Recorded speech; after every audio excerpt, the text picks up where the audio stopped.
Varsity যাওয়ার আগে শুদ্ধ আজ ফারাদের বাড়িতে এসেছে। ফারাকে সাথে নিয়ে যাবে, এজন্য ফাইজের বাবা নেই, সেজন্য মূলত সে আসলো। দরজা ইনায়া খুলেছে। শুদ্ধ ফারার মাকে সালাম দেয়। ভদ্রমহিলা সালামের উত্তর নিয়ে বেশ কিছুক্ষণ কথা বলে শুদ্ধর সাথে। ফারার পড়াশোনার ব্যাপারে একটু খোঁজ রাখতে বলে। এরপর তিনি তার ঘরে চলে যান।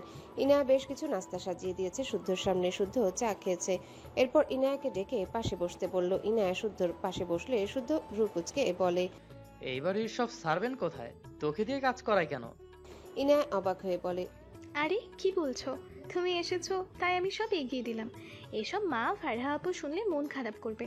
শুদ্ধ ফারাকে দেখে মনে মনে হাসলো। এরপর ভাবলেশীনভাবে বলে, করুক, তোরে দিয়ে কাজ করাইলে আমাকে একটা টোকা দিবি, তাহলে আমি এসে হাজির হয়ে যাব।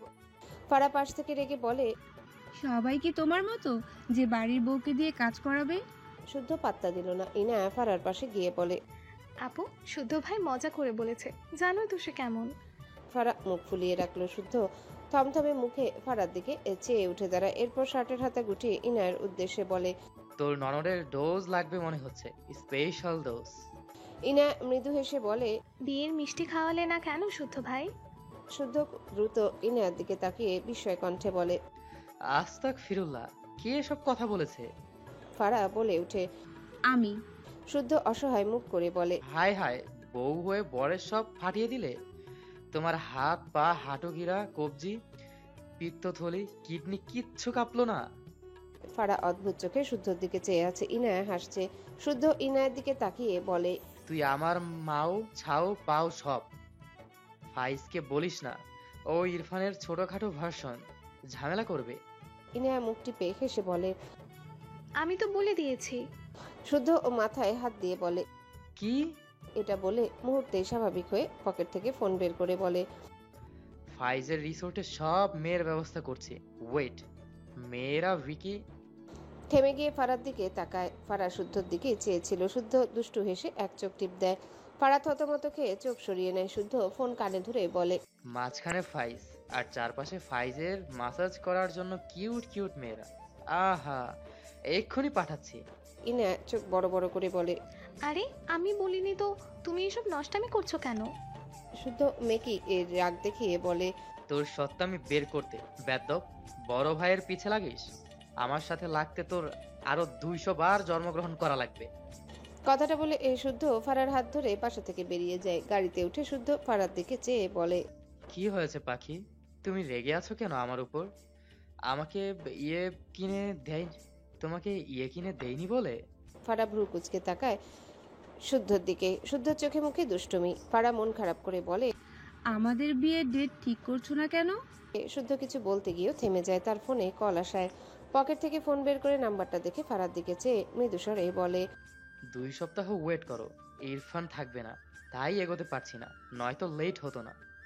কথাটা বলে কল রিসিভ করে খুব সিরিয়াস ভাবে কথা বলায় ব্যস্ত হয়। ঘাট বাকি ফারার দিকে তাকালে দেখলো ফারা তার দিকে চেয়ে আছে। শুদ্ধ বা হাত বাড়িয়ে ফারার ডান হাত আঁকড়ে ধরে। এরপর কথা বলতে বলতে ফারা ডান হাতের উল্টো পিঠে একটু পরপর চুমু খায়। মায়েরা ইরফানের পাশে সিটে বসে আছে। ইরফান মনোযোগ সহকারে গাড়ি চালায়, সাথে কানে ব্লুটুথ লাগিয়ে কারোর সাথে ঝরঝর করে ইংলিশে কথা বলছে।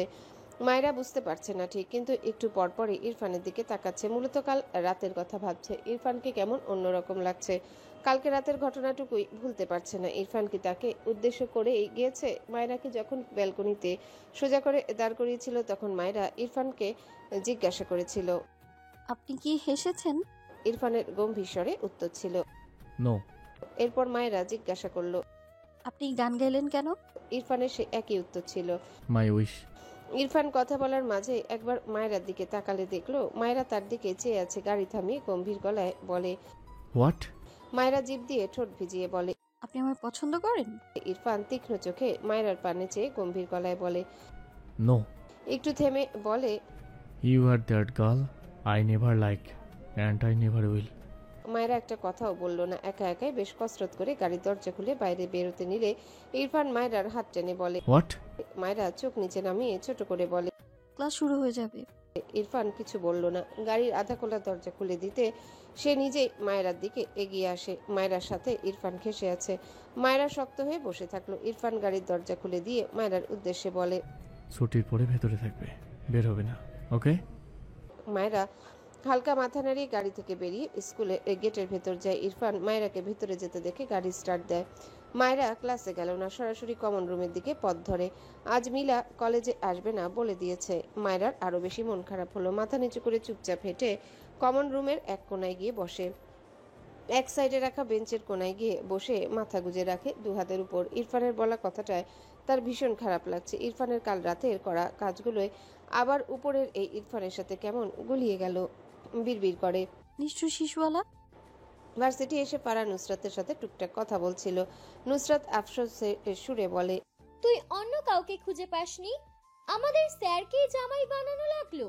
এখন একটু মজা করেও বলতে পারবো না যে দুলাভাই বিয়ের ট্রিট দিন।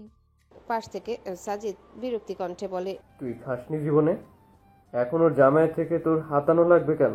নুসরাত রেগে মেগে সাজিদের দিকে আঙ্গুল উঁচিয়ে বলে, এই কালামানিক, আমার ইচ্ছা ছিল আমি খাবো, তাতে তোর 14 গোষ্ঠীর কি? জীবনে তো 10টা টাকার কিচ্ছু খাওয়ালো না, কিপটুস শালা। সাজিদ রেগে বলে। তোকে আজ খাবারের মধ্যে চুবাবো। নুসরাত দ্রুত সাজিদের সামনে দাঁড়িয়ে বলে, এই সত্যি 10-12 প্লেট ফুচকা খাওয়ালেই হবে দোস্ত। সাজিদ চোখ ছোট ছোট করে বলে, রাস্তায় এত অভুক্ত কুকুর থাকতে তোকে কোন দুঃখে খাওয়াতে যাব আমি? সাজিদের কথা শুনে ফারা শব্দ করে হাসতে লাগলো। নুসরাত দাঁত কটমট করে তাকালো সাজিদের দিকে, রেগে বলে, তুই কোনোদিন বউ পাবি না, মিলিয়ে নিস। সাজিদ মনে মনে হেসে বলে, সামান্য খাবার না পেয়ে সব অভিশাপ দেওয়া ঠিক নয়। কুকুররা খেয়ে যা অবশিষ্ট রাখবে ওর মধ্যে তোকে হাবুডুবু খাওয়ানোর ব্যবস্থা করে দেব। সাজিদের কথা শুনে নুসরাত চেঁচিয়ে বলে, কালামানিকের বাচ্চা, তোকে আমি দেখে নিব। সাজিদ পাত্তা দিল না, মনে মনে একটু হাসলো। ওপরে মুখাবব স্বাভাবিক রেখে ফারার সামনে দাঁড়িয়ে বলে, কংগ্রাচুলেশনস দোস্ত। ফারা মৃদু হাসলো। শুদ্ধ ভার্সিটির এক কোনায় দাঁড়িয়ে ফারাকে দেখছিল। ফারাকে ক্লাসরুমের দিকে যেতে দেখে সেও যেতে নিয়ে থেমে গেল ইরফানকে দেখে। ইরফান তার দিকে চেয়ে আছে। শুদ্ধ নিজের শার্ট ঠিক করতে করতে চোখ ছোট ছোট করে বলে, কি অদ্ভুত, আমাকে এভাবে দেখছিস কেন? বউ পাত্তা দিচ্ছে না। ইরফান বিরক্তি চোখে তাকালো শুদ্ধর দিকে। গতকাল অতীতের স্মৃতিচারণ করতে গিয়ে একটা কথা মনে পড়েছে। মায়েরা তাকে বুড়ো বলে সম্বোধন করেছিল। সে কি আসলেই বুড়ো? ব্যাপারটা ভাবতে কেমন বিশ্রী অনুভূতি হলো। তবুও নিজেকে দমাতে না পেরে শুদ্ধ থেকে শুনতে এসেছে তাকে কি বুড়োদের মতো লাগে কিনা কোনোভাবে। শুদ্ধ ইরফানকে চুপচাপ তাকিয়ে থাকতে দেখে পকেট থেকে একটা ওয়ান টাইম মাস্ক বের করে। এরপর মাস্কটি মুখে দিতে দিতে বলে, না, মানুষের নজর আর নেওয়া যাচ্ছে না। শুদ্ধ বাবু, তোকে এত কিউট হতে কে বলেছিল বলতো? শেষমেশ ছেলেরাও নজর দিচ্ছে তোর উপর। আমার বউটার হকের দিকে আর কত জনের যে নজর পড়বে। শুদ্ধর কথার তীব্র আফসোস ঝরে। ইরফান রেগে টান মেরে শুদ্ধর হাত থেকে মাস্ক ছুঁড়ে ফেলে দেয়। শুদ্ধ চেঁচিয়ে বলে, ইন্নানিল্লাহ, আমার কোটি টাকার মাস্ক। ইরফান দাঁতে দাঁত চেপে বলে। ওর প্রাইস অনলি 10 টাকা। শুদ্ধ অসহায় মুখ করে বলে, ওটা আমার বউয়ের সম্পদ ঢাকার মাস্ক ছিল, তাই ওটার দাম কোটি টাকা। বেসুরা গলায় গায়, বোঝে না রে, বোঝে না, কেউ যে আর বোঝে না। শুদ্ধর বুকে কত ব্যথা, কষ্টের ঠেলায় ব্যথা হয় মাথা।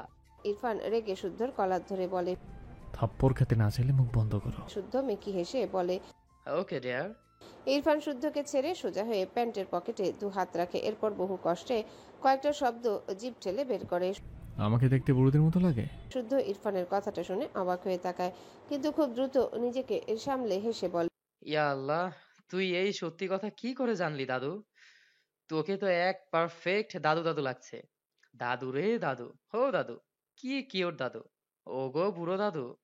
ইরফান রেগে দাঁত কিরমির করে বলে। What the hell? শুদ্ধ দ্রুত জায়গা প্রস্থান করতে গিয়ে দৌড় দিয়ে একটু গিয়ে থেমে যায়। ইস, এটা ভার্সিটি, এভাবে দৌড়ালে স্টুডেন্টরা কি ভাববে। পিছু ফিরে ইরফানের দিকে একবার তাকালো। শুদ্ধ বুঝলো না ইরফানের কি হয়েছে, তবে ইরফানের কাণ্ডে তার পেট ফেটে হাসি পাচ্ছে। এ আবার নিজের চেহারা নিয়ে কবে ভাবতে শুরু করলো।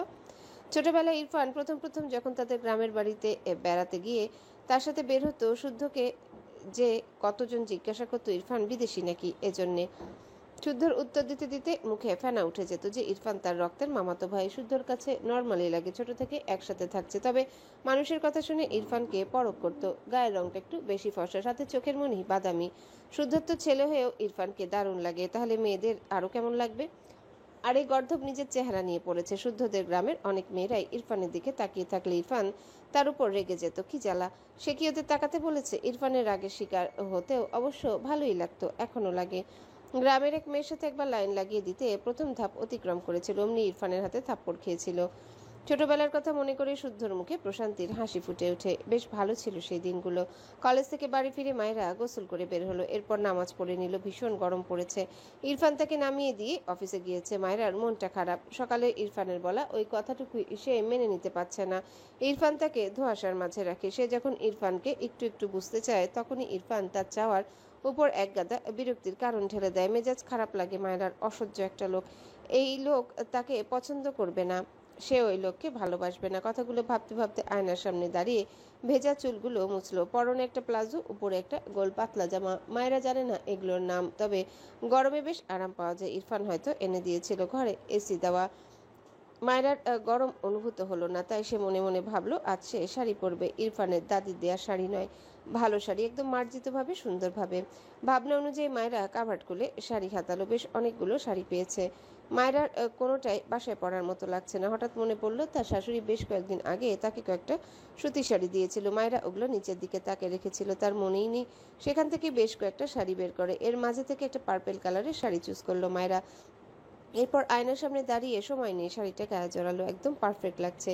এইটা পরে মনে হচ্ছে এই শাড়ি বাসাতে পরার জন্যই। মায়েরার মূলত মন খারাপ, এই জন্য তার শাড়ি পরতে ইচ্ছে হলো। নিজেকে আয়নায় দেখে সত্যি সত্যি একটু হলেও মন ফুরফুরে লাগলো। নিজেকে পরিপাটি করে ব্যালকনিতে যায়। ব্যালকনিতে সে নয়নতারার গাছ লাগিয়েছিল, সেখানে বেশ ফুল ফুটেছে। মায়েরা কয়েকটা গাছের সবগুলো ফুল বসে বসে ছিল। অনেকগুলো হয়েছে। মায়েরা শাড়ির আঁচলে ফুলগুলো নিয়ে ঘরে এসে বেডের উপর রাখে সব। এরপর কিছু একটা ভেবে ঘর থেকে বেরিয়ে যায়। নিচে নেমে রুমা নেওয়াজকে দেখে জিজ্ঞাসা করে। মা আপনার কাছে শুই আছে? রুমা নেওয়াজ মায়েরার মাথা থেকে পা পর্যন্ত দেখলো।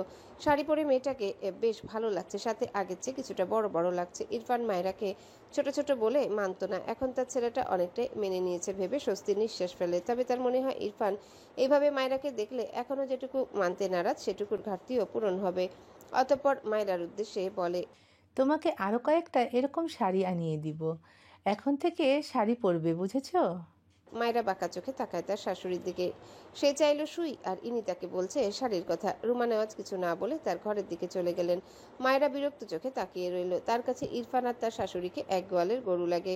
মায়েরার ইরফান আর তার শাশুড়িকে বলতে ইচ্ছা করে, হাসলে কি পাপ হবে? এই জন্য হাসেন না। বিশ্বাস করুন, হাসলে পাপ হয় না। আপনারা এবার হাসতে পারেন। ভাবনার মাঝে রুমা নেওয়াজ ঘর থেকে বেরিয়ে এসে মায়েরার দিকে সুই সুতো এগিয়ে দেয়। মায়েরা অবাক হয়। সে ভেবেছিল দিবে না বা নেই, তাই সে চলে যেতে নিয়েছিল, আর ইনি সুইয়ের সাথে সুতো এনেছে। মায়েরা খুশি হয়ে রুমা নেওয়াজের থেকে সুই সুতো নিয়ে স্বভাবসুলভ হেসে বলে। আপনাকে অনেক ধন্যবাদ মা। কথাটা বলে উল্টো ঘুরলে রুমা নেওয়াজ বলে ওঠে। মায়েরা আবারও উল্টো ঘোরার আগে রুমা নেওয়াজ হাতের তোয়ালে দিয়ে মায়েরার মাথা মুছতে মুছতে বলে, মাথা না মুছে জ্বর সর্দি বাঁধিয়ে কি প্রমাণ করতে চাও? তোমার শাশুড়ি তোমাকে দিয়ে বাড়ির সব পানির কাজ করায়? মায়েরা থমথমে মুখে চুপচাপ দাঁড়িয়ে রইল। কি অদ্ভুত কথাবার্তা, সে তো এসব ভাবেইনি। রুমা নেওয়াজ মায়েরার মাথা মুছে দিয়ে তার ঘরে যেতে যেতে বলে, কাজ শেষে সুই ফেরত দিয়ে দিবে। মায়েরা মাথা নেড়ে সম্মতি দিয়ে তার ঘরের দিকে যায়। তার কি রিয়েকশন দেওয়া উচিত, তবে রুমা নেওয়াজের এই কাজটা তার ভালোই লাগলো। আবার খোঁচা দেওয়ায় বিরক্ত লাগলো। এদের মা ছেলের ঘাড়ের সব রগ যে তেরা, এটা মায়েরা বুঝে গিয়েছে। ঘরে গিয়ে মায়েরা শুয়ের মাঝে সুতা লাগায়। এরপর একটা একটা করে ফুল দিয়ে মালার মতো বানায়। এরপর প্রায় অনেকগুলো বানায় হাতের মাপে। গ্রামে থাকতে এসব কত করতো, আজ অনেকদিন পর করতে পেরে বেশ ভালো লাগছে মায়েরার। এসব করতে করতেই সন্ধ্যা নেমে যায়। মায়েরার মোট 6টা মালার মতো বানিয়ে সুই তার শাশুড়ি মাকে দিয়ে আসে। এরপর ঘরে এসে মাগরিবের নামাজ পড়ে হাতের মাপের মালাগুলো নিয়ে দু হাতে তিনটে তিনটে করে পড়লো। ফুলগুলো অনেক ঘন ঘন হয়ে থাকায় দেখতে বেশ সুন্দর লাগছে। মায়েরা দুহাত সামনে এনে মৃদু হাসে। এশার নামাজ পড়ে মায়েরা বসে বসে তার ফোন স্ক্রল করছিল, যদিও সন্ধ্যার পর পড়েছে। আপাতত ভালো লাগছে না, তাই ফোন নিয়েছে। ইরফান ঘরে এসে মায়েরাকে দেখলো মেয়েটা উল্টো হয়ে শুয়ে ফোনের মধ্যে যেন ঢুকে রয়েছে। সে রুমে এসেছে, তাকালো না। ইরফান বিরক্ত হলো, এগিয়ে এসে মায়েরার সামনে থেকে ফোন কেড়ে নেয়। মায়েরা চেঁচিয়ে ওঠে। আরে আমার ফোন! বলতে বলতেই মাথা উঁচু করে ইরফানকে দেখে চুপ হয়ে যায়। দ্রুত সোজা হয়ে উঠে বসে। ইরফান তীক্ষ্ণ চোখে ফোনের দিকে চেয়ে আছে। মায়েরা রিলস দেখছিল, কাচ্চি বিরিয়ানি রান্নার ভিডিও। ইরফান আর চোখে একবার মায়েরার দিকে তাকালো, এরপর ফোনের আলো অফ করে তার ড্রয়ারে রেখে ড্রয়ার লক করে রাখলো। মায়েরা দেখলো ইরফানের কাজ। বিরক্তির চোখে তাকালো ইরফানের দিকে। এই লোকটার কি তার কিছুই ভালো লাগে না? মায়েরা রেগে মেগে অনেক কথা শোনাতে ইচ্ছা হলো, কিন্তু সে কিছু বলল না। অসহ্যকর লোক, একটা কথা বলবে না এই লোকের সাথে সে। সকালেও তাকে উল্টো পাল্টা বলেছে, তার মন খারাপ ছিল, নিজে নিজে ভালো করলো। আর এই বিরক্তিকর লোকটা তাকে একটু ভালো থাকতে দেখলে যেন গায়ে আগুন লেগে যায়। মায়েরা মুখ ফুলিয়ে রাখে। ইরফান তার পরনের ব্লেজার শার্ট খুললো, হাত ঘড়ি খুলতে খুলতে মায়েরার দিকে একবার তাকায়। মায়েরা দু হাঁটুতে থুতনি ঠেকিয়ে রেখেছে। মায়েরাকে দেখতে একটু অন্যরকম লাগছে। খেয়াল করলো মায়েরা আজকে পার্পেল কালারের শাড়ি পরেছে। ইরফান গম্ভীর গলায় বলে, শাড়ি পরেছো কেন? মায়েরা কিছু বলল না, মাথা নিচু করে মুখ বাঁকালো। তার ইচ্ছে হয়েছে সে পড়েছে। ইরফান মায়েরাকে চুপ দেখে এগিয়ে এসে বলে, কি প্রবলেম? কথা বলছো না কেন? মায়েরা এবারেও কিছু বলল না। সে পণ করেছে ইরফানের সাথে কথা বলবে না। ইরফানের বিরক্ত লাগলো মায়েরাকে এখনো চুপ থাকতে দেখে, আবার ধমকে বলে। Stupid girl. এরপর ওয়াশরুমে চলে যায় ইরফান। ওয়াশরুমে যেতেই মায়েরা বেড থেকে নেমে টেবিলের উপরে রাখা ইরফানের ফোন নেয়। সেও এই ফোন লুকিয়ে রাখবে বলে ভাবলো। তার মনে পড়লো ইরফানের ফোনে কার যেন পিক দেখেছিল। এইভাবে ফোনের লক খুলতে চাইলো বাটফ্লাওয়ার লিখে, কিন্তু পাসওয়ার্ড ভুল দেখায়। মায়েরার এত রাগ হলো, এই লোকটা সব তার ইচ্ছের বিরুদ্ধে করে। রেগে মেগে ইরফানের ফোন ছুঁড়ে ফেললো। ছুঁড়ে ফেলার সাথে সাথে দু হাতে নিজের মুখ চেপে বলে ওঠে। ইন্নালিল্লাহ। দৌড়ে গিয়ে ইরফানের ফোন কুড়িয়ে নিয়ে চেক করলো ঠিক আছে কিনা। উপরের গ্লাস ফেটে গিয়েছে। মায়েরার চোখে মুখে অসহায়ত্ব শেষ। ইরফান তাকে কাঁচা চিবিয়ে না খায়। ফোন যেখানে ছিল সেখানে রেখে মায়েরা ভদ্র হয়ে বেডের উপর গিয়ে বসে। তখনই ইরফান ওয়াশরুম থেকে বেরিয়ে আসে। শাওয়ার নিয়েছে। মায়েরা আর চোখে একবার তাকিয়ে আবারও চোখ নামিয়ে নিল। ইরফান তীক্ষ্ণ চোখে মায়েরাকে দেখে। তখনই তার ফোনে কেউ কল করে। ইরফান এগিয়ে গিয়ে ফোন রিসিভ করতে গিয়েও স্ক্রিনের উপর চোখ পড়লে ভ্রু কুচকে যায়। মাত্র ভালো ফোন রেখে গিয়েছে, এত বড় ফাটা দাগ কিভাবে পড়লো? ঘাড় বাঁকিয়ে মায়েরার দিকে তাকিয়ে গম্ভীর গলায় বলে, ফোন নিজেই নিজেকে থাপ্পড় মেরেছে নাকি? ইরফানের কথা শুনে মায়েরা চোখ বড় বড় করে তাকায় ইরফানের দিকে। দ্রুত বলে ওঠে, আমি ফেলিনি আপনার ফোন। কথাটা বলে মায়েরা জিভে কামড় দেয়। দ্রুত চোখ নামিয়ে নেয়। ইরফান তীক্ষ্ণ চোখে গভীর স্বরে বলে, ও আই সি। কথাটা বলে সামান্য ঠোঁট বাঁকিয়ে বিড়বিড় করে। Little girl. এরপর কল রিসিভ করে কথা বলায় ব্যস্ত হয়। মায়েরা ইরফানকে কথা বলতে দেখলো, মন খারাপ করে বসে রইল। একটু পর বেড থেকে নেমে ব্যালকনিতে যায় ইরফান। মায়েরাকে ব্যালকনিতে যেতে দেখে কথা বলতে বলতে সেও ব্যালকনিতে গিয়ে দাঁড়ায়। মায়েরা পিছু ফিরে ইরফানকে দেখে আবারও সামনে তাকালো। ইরফান আর মিনিট দুই কথা বলে ফোন রাখলো। এরপর মায়েরার উদ্দেশ্যে বলে, রুমে এসো। মায়েরা যেন ইরফানের কথা শুনেনি। ইরফান ছোট ছোট চোখ করে তাকালো। এত শান্ত মেয়ে মায়েরাকে সে টলারেট করতে পারছে না। রেগে বলে, এই স্টুপিড, কি প্রবলেম? কথা বলছো না কেন? মায়েরা তবুও কথা বলল না। ইরফান মায়েরাকে টেনে তার দিকে ফিরিয়ে দাঁতে দাঁত চেপে বলে, কথা বলবি নাকি থাপ্পড় খাবি? মায়েরা চোখ টলমল করে উঠে মাথা উঁচু করে ভারী গলায় বলে, আপনি একটা অসভ্য লোক। আমি কথা বলবো না আপনার সাথে, সরুন বলছি। বলতে বলতে দু হাতে ইরফানের উদাম বক্ষে ঠেলে সরিয়ে দিতে চায়। ইরফান হাতের ফোন ব্যালকনির কোনায় থাকা টেবিলের উপর ফেলে রেখে বা হাতে মায়েরাকে জড়িয়ে নেয় নিজের সাথে। ডান হাত মায়েরার গালে রেখে শীতল কণ্ঠে বলে, হোয়াট হ্যাপেন? মায়েরা চুপ করে থাকে। ইরফান মায়েরার গালে হাত দিয়ে মৃদু স্বরে বলে, এই শাড়ি কোথায় পেয়েছো? মায়েরা নাক টেনে বলে, মা দিয়েছে। ইরফান মায়েরার গলা পেরিয়ে চুলের ভাঁজে আঙ্গুল চালিয়ে বলে, শাড়ি পরেছো কেন? মায়েরা চুপ থাকে। ইরফান মায়েরার ঘাট থেকে চুলগুলো সরিয়ে মায়েরার ঘাড়ে ঠোঁট দাবিয়ে চুমুয়াকে মায়েরা ঢোক গিলে চোখ বুজে নেয়।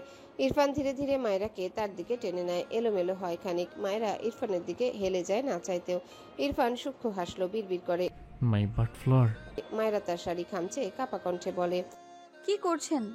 ইরফান থামে। শুকনো গলা ভিজিয়ে মায়েরার গলা থেকে মুখ উঠিয়ে নেয়। চোখ দুটো লাল। অন্ধকারে মায়েরা দেখতে পেল না। ইরফান মায়েরাকে ছেড়ে দাঁড়ায়। মৃদুস্বরে বলে, গ্রামে যাব, রেডি হয়ে নাও ফার্স্ট। কথাটা শুনে মায়েরা যেন একটা ঘোরের মাছ থেকে ফিরল। অবাক হয়ে বলে, সত্যি নিয়ে যাবেন? ইরফান ছোট্ট করে বলে, আজকে ব্যাক করবো, সো ফার্স্ট রেডি হও। মায়েরা এবার ইরফানের ডান হাত ধরে আবদার করে। আজকে রাতটা থাকি প্লিজ। ইরফান সাথে সাথেই শব্দ করে বলে ওঠে। ইম্পসিবল। মায়েরা ঝাঁকি দিয়ে ওঠে। ইরফান নিজেও থতমত খায়। ভয়েস টোন না চাইতেও কেমন দৃঢ় হয়ে গিয়েছে। কিন্তু ওই স্টুপিড বয়ের সাথে রাতে থাকা অসম্ভব। তার বউয়ের কাছে এসে ভাগ বসায়। অতঃপর মায়েরার দিকে চেয়ে বলে, তোমার ভাই স্টুপিড বয়। মায়েরা রেগে বলে, হ্যাঁ হ্যাঁ, আমরা সবাই শুধু স্টুপিড। আর আপনি হলেন আসমান থেকে নেমে আসা ফেরেশতা। অসহ্য লোক একটা। আমার এইটুকু ছোট ভাইয়াকেও কথা শোনায় আপনি? ইরফান কিছু বলতে গিয়েও বলল না। মায়েরাকে আগের রূপে দেখতে পেয়ে ভালো লাগছে তার। কিছু না বলেই মায়েরার হাত ধরে ঘরের ভিতরে নিয়ে গিয়ে বলে, ফার্স্ট করো। মায়রার কথা না বাড়িয়ে রেডি হতে লাগলো। না থাকলেও গিয়ে দেখতে তো পাবে, একটু সময় থাকতে পারবে, এটাও শান্তি। এই ভেবেই মন ফুরফুরে হয়ে গেল। ইরফান বাড়ির মেন গেটে দাঁড়িয়ে আছে। মায়রা জুতোর র্যাকে তার জুতো খুঁজে পায় না। ইরফান বিরক্ত হয়ে নিজেই এসে জুতোর র্যাক মেলে ধরে। পুরো র্যাক ফাঁকা দেখে ইরফান অবাক হয়। সে মায়রাকে যতগুলো জুতো কিনে দিয়েছিল তা দিয়ে এই র্যাক পুরো ভরে গিয়েছিল। সব গেল কোথায়? সোজা হয়ে দাঁড়িয়ে মায়রার দিকে তাকালে মায়রা বলে ওঠে, আমি তো এইখানেই রেখেছিলাম, রিতা জানে হয়তো। ইরফান গলা উঁচু করে রিতাকে ডাকে। রিতা ইরফানের গলা পেয়ে এক প্রকার দৌড়ে আসে। ইরফান গম্ভীর গলায় বলে, ওর জুতো কোথায়? রিতা দ্রুত এই র্যাক থেকে কিছুটা দূরে থাকা র্যাক থেকে মায়রার জুতো বের করে এনে রাখে। এই র্যাক পরিষ্কার করেছিল সে, তাই মায়রার জুতো এখান থেকে সরিয়েছিল। ইরফান গম্ভীর গলায় বলে, বাকিগুলো কোথায়? রিতা অবাক হয়ে বলে। আর তো নাই ভাইজান। ইরফান অবাক হয়ে বলে। হোয়াট? মায়রা জুতো জোড়া পরে সোজা হয়ে দাঁড়ায়। এরপর ইরফানের দিকে তাকিয়ে হেসে বলে, আমি এগুলো আমার পরিচিত সবাইকে দিয়ে দিয়েছি, আমার জন্য 2 জোড়া রেখেছি, বুঝেছেন? ইরফান বিস্ময়ের দৃষ্টিতে তাকায় মায়রার দিকে। তার মনে পড়ল সে যখন মায়রাকে বার্ড ফ্লাওয়ার দিয়েছিল তখনও মায়রা তার দেওয়া বার্ড ফ্লাওয়ার সবাইকে বিলিয়ে দিয়েছিল। সে ধরে নিল তখন মায়রা জানতো না তার কথা, কিন্তু এখন ইরফানের চোয়াল শক্ত হয়। দুহাত মুষ্টিবদ্ধ করে রাগান্বিত চোখে মায়রার দিকে তাকায়। ইচ্ছে করছে এক থাপ্পড় দিতে, আজ মানুষ বানাতে। আর সহ্য করা যাচ্ছে না একে।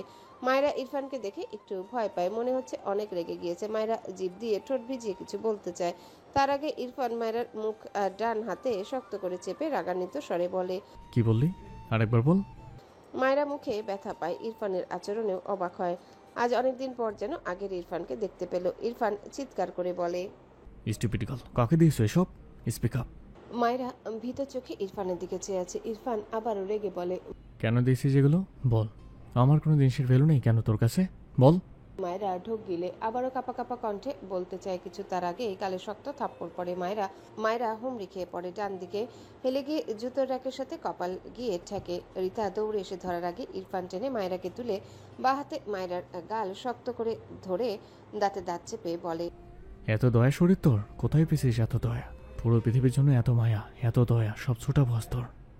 কথাটা বলে মায়রার একই গালে আগের চেয়েও জোরে আরেকটা থাপ্পড় মেরে দেয়। এতদিন পর এত শক্ত একটা থাপ্পড় খেয়ে মেয়েটার মাথা এমনিতেই ঘুরছিল। আবারও আরেকটা থাপ্পড় খেয়ে মায়রার মনে হলো গাল ছিঁড়ে গেল, কান ফেটে গেল। মায়রা আবারও হুমড়ি খেয়ে পড়ে যায়। জুতোর র্যাকের সাথে আগের চেয়েও জোরে ধাক্কা খায়। ডান পাশের কপালের কোণে বেশ জোরে লেগেছে। মায়রার মাথা ঝিমঝিম করে ওঠে। চারিপাশ কেমন অন্ধকার লাগে। রুমা নেওয়াজ ইরফানের চিৎকারে ঘর থেকে বেরিয়ে এসেছিলেন। ইরফানকে এভাবে মায়রাকে মারতে দেখে দ্রুত পায়ে এগিয়ে আসেন। ইরফান মায়রার দিকে আবারও এগোনোর আগে রুমা নেওয়াজ 2 হাতে ইরফানকে ঠেলে শব্দ করে বলে ওঠে, ইরফান থেমে যাও। ইরফান এখনো জ্বলন্ত চোখে মায়রার দিকে চেয়ে আছে। তারেক নেওয়াজ বাইরে বেরিয়েছিলেন। ভেতরে প্রবেশ করে ভেতরের অবস্থা দেখে তার চোখে মুখে বিস্ময় ভর করে। ইরফানকে পাশ কাটিয়ে ভেতরে প্রবেশ করে। মায়রার পাশে রিতা বসে মায়রাকে আগলে নিয়েছে। তারেক নেওয়াজ মায়রার পানে চেয়ে রইল মায়া ভরা চোখে। মেয়েটা মাথা নিচু করে আছে, চোখ থেকে টপ টপ করে পানি পড়ছে, যেন বৃষ্টি ঝরছে। তারেক নেওয়াজ ইরফানের দিকে তাকালো। ইরফান এখনো মায়রার দিকে ভস্ম করে দেওয়া চোখে চেয়ে আছে। তারেক নেওয়াজের রাগ হয়, প্রচন্ড রাগ, আর নিতে পারছেন না। ইরফানকে সামনে গিয়ে দাঁড়ালো তারেক নেওয়াজ। রাগান্বিত স্বরে বলে, আমার মেয়ের গায়ে হাত তুলেছো কেন? ইরফান কোনো উত্তর করলো না। তার দৃষ্টি মায়রার প্রাণে, চোখে মুখে এখনো রাগ ঝরছে। তারেক নেওয়াজের পছন্দ হলো না ইরফানের এই স্বভাব। ভীষণ চটল আজ ছেলের উপর। হঠাৎ ইরফানকে থাপ্পড় মারার জন্য হাত উঠায়। তখনই ভেতর থেকে টিনা বেগম বেরিয়ে এসে তার ভাই তারেক নেওয়াজের হাত আটকে ধরে বিস্ময় কণ্ঠে বলে, কি করছো ভাই? এভাবে মারছো কেন ইরফানকে? তারেক নেওয়াজ তার বোনের হাত ঝাড়া দিয়ে ছাড়িয়ে নিলেন। ইরফানের দিকে চেয়ে অসহায় কণ্ঠে বলে, আমি তোমাকে মানুষ করতে পারলাম না ইরফান। কথাটা বলে দুর্বল পায়ে এগিয়ে গিয়ে সোফায় বসলেন। তার শরীর খারাপ লাগছে। তিনি ভেবেছিলেন ইরফান মায়রাকে মেনে নিয়েছে। এতদিন পর এসে এই সিনারি দেখে সে আর নিতে পারছে না। টিনা বেগম বিস্ময় চোখে ইরফানকে দেখলো, সাথে মায়রাকে মেঝেতে বসে ওভাবে নীরবে চোখের পানি ছেড়ে দিতে দেখে অবাক হলো। ইরফানের দৃষ্টি মায়রার পানে। রাগ কমেছে কিনা। র্যাকে একটা জোরে সোরে লাথি বসিয়ে হনহন করে বাইরে চলে যায়। মায়রা জুতোর র্যাকের পাশেই হাত রেখেছিল। ইরফান লাথি দেয়া হাতের কয়েকটা আঙ্গুল চাপায় পড়ে। মায়রার মনে হলো জান বের হয়ে যাবে, তবু মেয়েটা একটা শব্দ বের করলো না। ধীরে ধীরে আহত হাতটি বের করে আনে। টিনা বেগম দ্রুত এগিয়ে গিয়ে মায়রার সামনে বসে মায়রাকে আগলে নিল। মায়রা যেন একটা মায়ের কোল পেল এতক্ষণে। টিনা বেগমকে জড়িয়ে ফুপিয়ে উঠল। রুমা নেওয়াজ দীর্ঘশ্বাস ফেলে স্বামীর পাশে গিয়ে দাঁড়ায়। টিনা বেগম মায়রার গালে নজর করলে দেখলো আঙ্গুলের ছাপগুলো যেন মায়রার ফর্সা গালে জলজল করছে। টিনা বেগম মায়রার মুখ মুছে দিলেন আলতো করে, মৃদুস্বরে বলেন, কান্না থামা মা। মায়রা দুহাতে টিনা বেগমকে জড়িয়ে রাখলো। কান্না থামে না মেয়েটা। টিনা বেগম ধরে ধরে নিয়ে গিয়ে তারেক নেওয়াজের পাশে মায়রাকে বসিয়ে দেয়। মাথার এলোমেলো হিজাব খুলে দেয় নিজ হাতে। মায়রার দিকে পানি এগিয়ে দেয়। মায়রা একটু পানি খেয়ে মাথা নিচু করে থাকে। টিনা বেগম মায়রার পাশে বসে মায়রাকে জড়িয়ে নিল তার সাথে। মায়রা টিনা বেগমের কাঁধে মাথা রেখে চোখ বুজে নেয়, বন্ধ চোখের পাতা দিয়ে অশ্রু গড়ায়।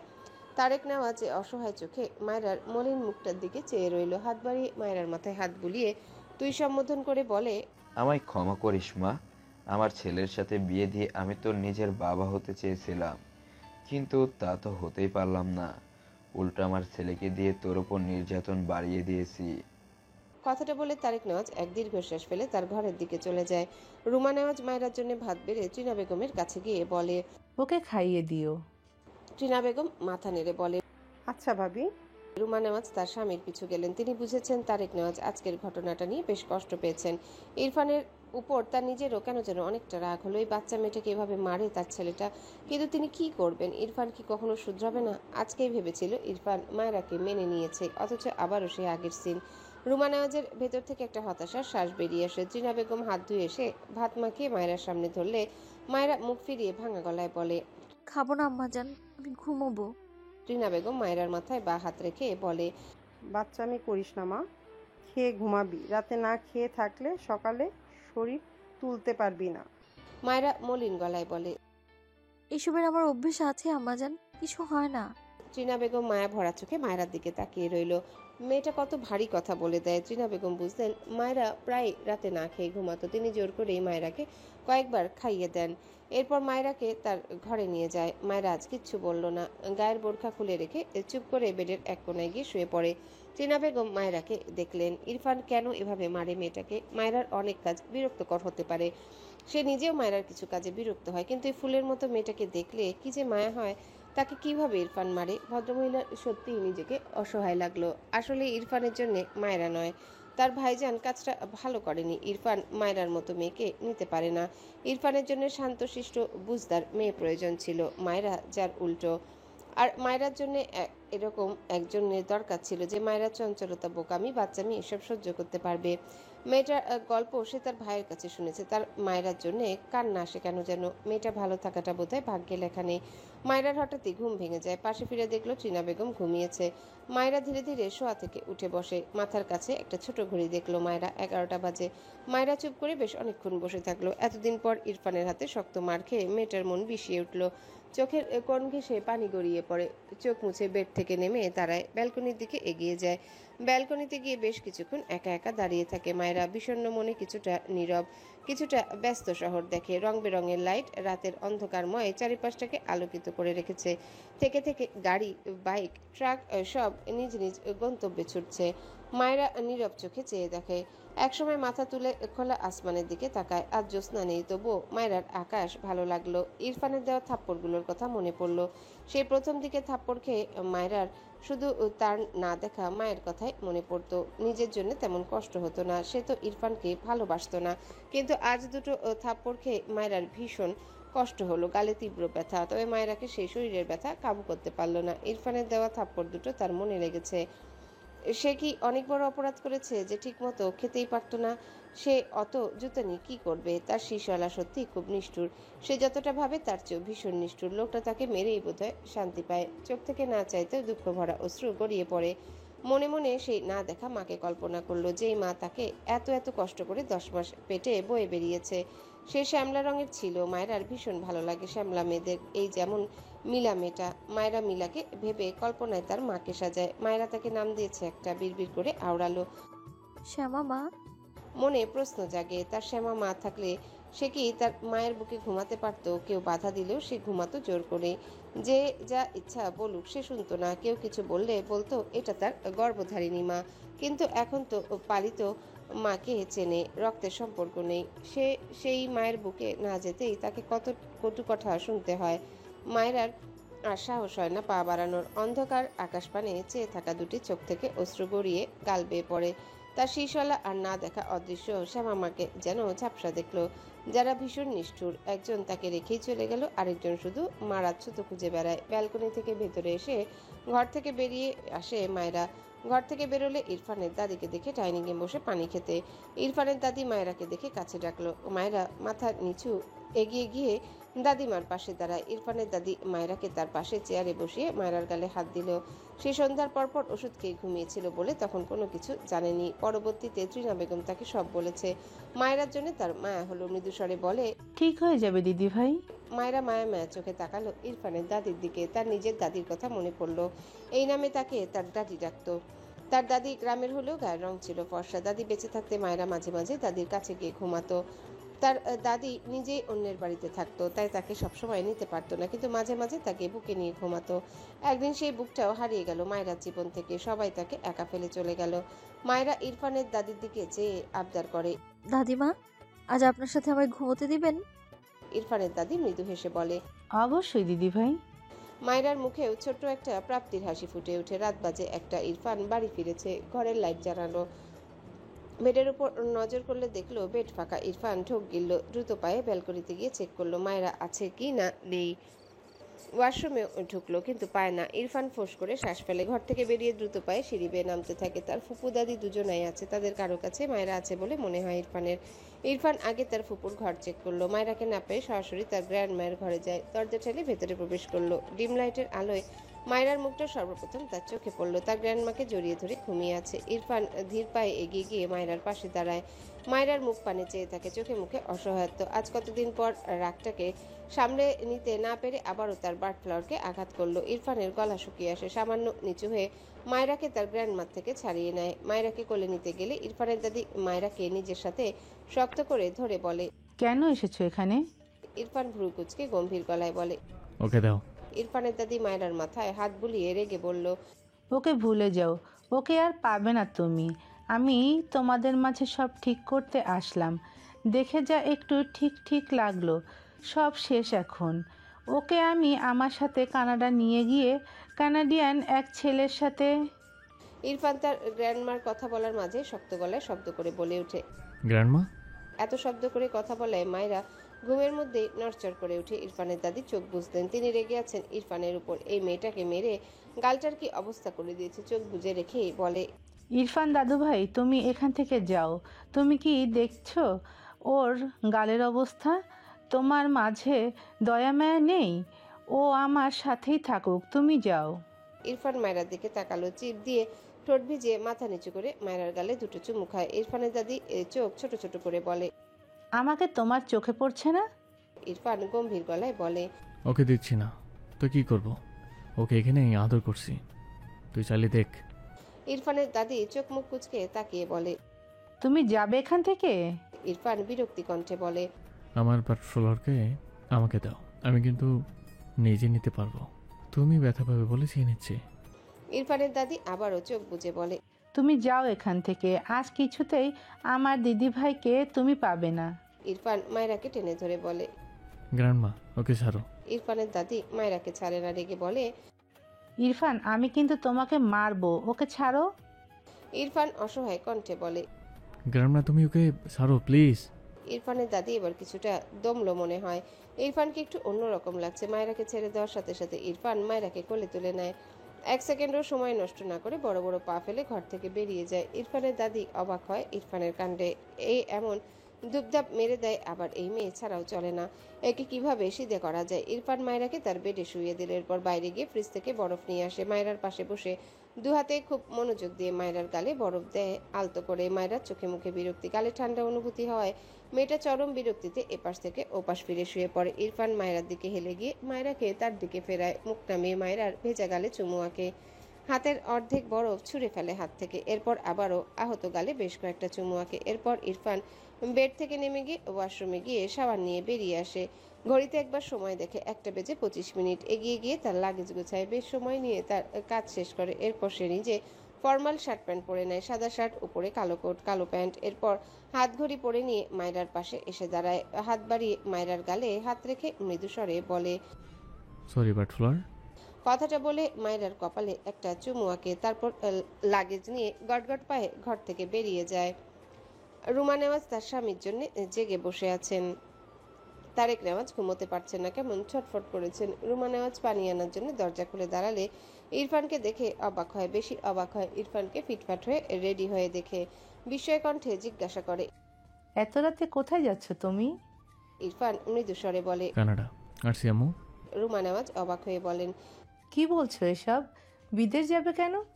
ইরফান দীর্ঘশ্বাস ফেলে বলে, অফিসের কাজ প্লাস ভার্সিটির কাজ। কথাটা বলে ইরফান কিছুটা শব্দ করে বলে। বাবা আসছে।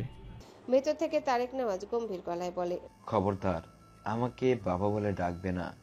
যেদিন মানুষ হতে পারবে সেদিন আমায় ডাকবে। আমি কোনো অমানুষের বাবা হতে চাই না। রুমা নেওয়াজ ইরফানের দিকে তাকিয়ে। ইরফানের মাঝে তেমন কোনো হেলদোল দেখা গেল না, নীরবে উল্টে ঘুরে দাঁড়ায়। রুমা নেওয়াজ দ্রুত তার স্বামীর কাছে এসে বিচলিত কণ্ঠে বলে, ইরফান বিদেশ যাচ্ছে কেন? ইরফানের বাবা, তুমি জানতে ও কতদিনের জন্য যাচ্ছে? তারেক নেওয়াজ চোখ বুজে রেখেই বলল, যতদিনের জন্য ইচ্ছা হয় যাক, আর না আসুক কখনো, সেটাই ভালো। এরকম ছেলে লাগবে না আমার। রুমা নেওয়াজের চোখ ছলছল করে ওঠে, অতঃপর ভাঙা গলায় বলে, তুমি আমার ছেলেটার সাথে এরকম করছো কেন? তুমি শুধু ওর উপরটা দেখছো, ভিতরটা দেখছো না? ও তোমার সেই আদরের মেয়ের কত যত্ন করে সেসব দেখো না? তুমি জানো তোমার সেই আদরের মেয়ে কি করেছে? ওকে আমার ছেলেটা ভালোবেসে কতগুলো জুতো এনে দিয়েছে। তোমার আদরের সেই মেয়ে আমার ছেলের কথা না ভেবে সবাইকে বিলিয়ে দিয়েছে। এটা ঠিক করেছে ও? তারেক নেওয়াজ তার স্ত্রীর কথা শুনে রেগে তাকালো, শক্ত গলায় বলল, একদম ছেলে হয়ে সাফাই গাইবে না। ওটাকে আজ আমার মানুষ বলতে ইচ্ছে করে না।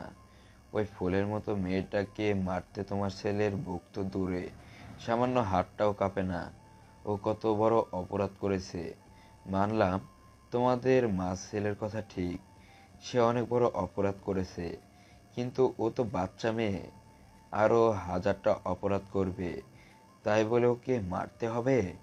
তারেক নেওয়াজ কথা বলতে বলতে হাইপার হয়ে যায়, একটু থেমে শ্বাস নেয়। লোকটার চোখের সামনে কিছু স্মৃতি ভেসে ওঠে, গলার জোর কমে যায়, মলিন গলায় বলে, মায়েরা যে পরিবেশে বড় হয়েছে তুমি কল্পনাও করতে পারবে না রোমা। একদিন বিকেলে আমি ওদের বাড়িতে গিয়েছিলাম। মায়েরার জন্য আমি ওদের বাড়িতে যেতাম সব সময়, তুমি তো জানোই। তো গিয়ে বাড়ির উঠোনে মাত্র পা রেখেছি, তখনই দেখি একটা মেয়ে আমার পায়ের কাছে এসে হুমড়ি খেয়ে পড়লো। আমি এতই অবাক হয়েছি। মায়েরা দ্রুত আমার পায়ের কাছ থেকে উঠে দাঁড়ায়, এরপর কাঁচুমাচু হয়ে দাঁড়িয়ে আমাকে সালাম দেয়। আমি কথা বলতে পারছিলাম না। মেয়েটার দুগাল পুরো কেটে রক্ত ঝরছিল, যেন এমন হয়েছিল মায়েরা সৎ বাবা এভাবে মেরেছিল। কারণ জানি না। মায়েরাকে সেদিন দেখে অবাক হয়েছিলাম। মেয়েটার চোখে লজ্জা ছিল। আমার সামনে মার খাওয়া হয়তো লজ্জা পেয়েছিল, আর মুখে হাসি। আমি হাসতে পারলাম না। অমন ফুলের মতো মেয়ের গালে এই অবস্থা দেখে। তার সৎ বাবা আমাকে পাশ কাটিয়ে চলে গেল। মেয়েটি দৌড়ে গিয়ে ভেতর থেকে মোড় এনে আমার দিকে দিয়ে একটু মিষ্টি করে বসতে বলল। আমি কি বলবো বুঝিনি, শুধু মেয়েটাকে দেখে গিয়েছিলাম। কথাটা বলে তারেক নেওয়াজ শ্বাস নেয়, বেশ কিছুক্ষণ চুপ থেকে আবারও বলে, এরপর আরেকদিন গিয়ে হঠাৎই আমার সামনে ভাতের থালা উল্টে এসে পড়ে। আমি অবাক হয়ে দেখলাম মায়েরা টেবিলে বসে আছে, আর ওর সৎবাপ নামে জানোয়ার মেয়েটার মুখ থেকে খাবার কেড়ে নিয়ে ছুঁড়ে ফেলেছে। সেদিনের কারণ শুনেছিলাম, ওই পশুর নাকি খাবার কম পড়বে। মায়া তার আগে খেতে বসায় এমন করেছিল। মায়া যে সেদিন চুপ করে দাঁড়িয়ে দাঁড়িয়ে চোখের পানি ফেলছিল। আমি মায়েরাকে দেখতে গিয়ে এক এক দিন এক একভাবে অত্যাচারিত হতে দেখেছিলাম। এই জন্য ইরফানকে এত করে বলতাম বিয়েটা করে নিতে। মায়েরা মা আমার হাতে পায়ে ধরতো, আমার ছেলের সাথে যেন বিয়ে না দিয়ে মেয়েটাকে ওই জাহান্নাম থেকে নিয়ে আসি। কিন্তু আমি কি করব? এত নিরুপায় ছিলাম। ইরফানকে শুধুই বলতে থাকতাম, কিন্তু ও তো রাজি হতো না। মাঝে মাঝে ভাবতাম অন্য ছেলে দেখে বিয়ে দিই, কিন্তু মেয়েটাকে দেখে তো মায়া লাগে। আমি যেন তার বাবা হওয়ার লোভ সামলাতে পারিনি। আমার বন্ধুর রেখে যাওয়া শেষ স্মৃতি ও। কথাগুলো বলে তারেক নেওয়াজ আবারও থামলেন।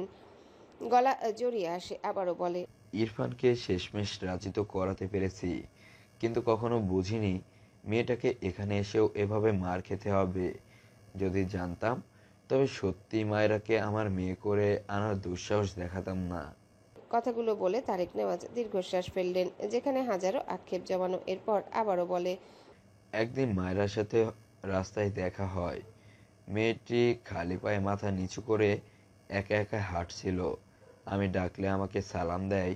মেয়েটির মুখে একদম শুকনো ছিল। বিকেল ছিল তখন। আমি মায়েরাকে জিজ্ঞেস করলাম, খেয়েছো কিনা? মায়েরা হেসে বলে, হ্যাঁ খেয়েছি আঙ্কেল, পেটে জায়গা নেই একদম।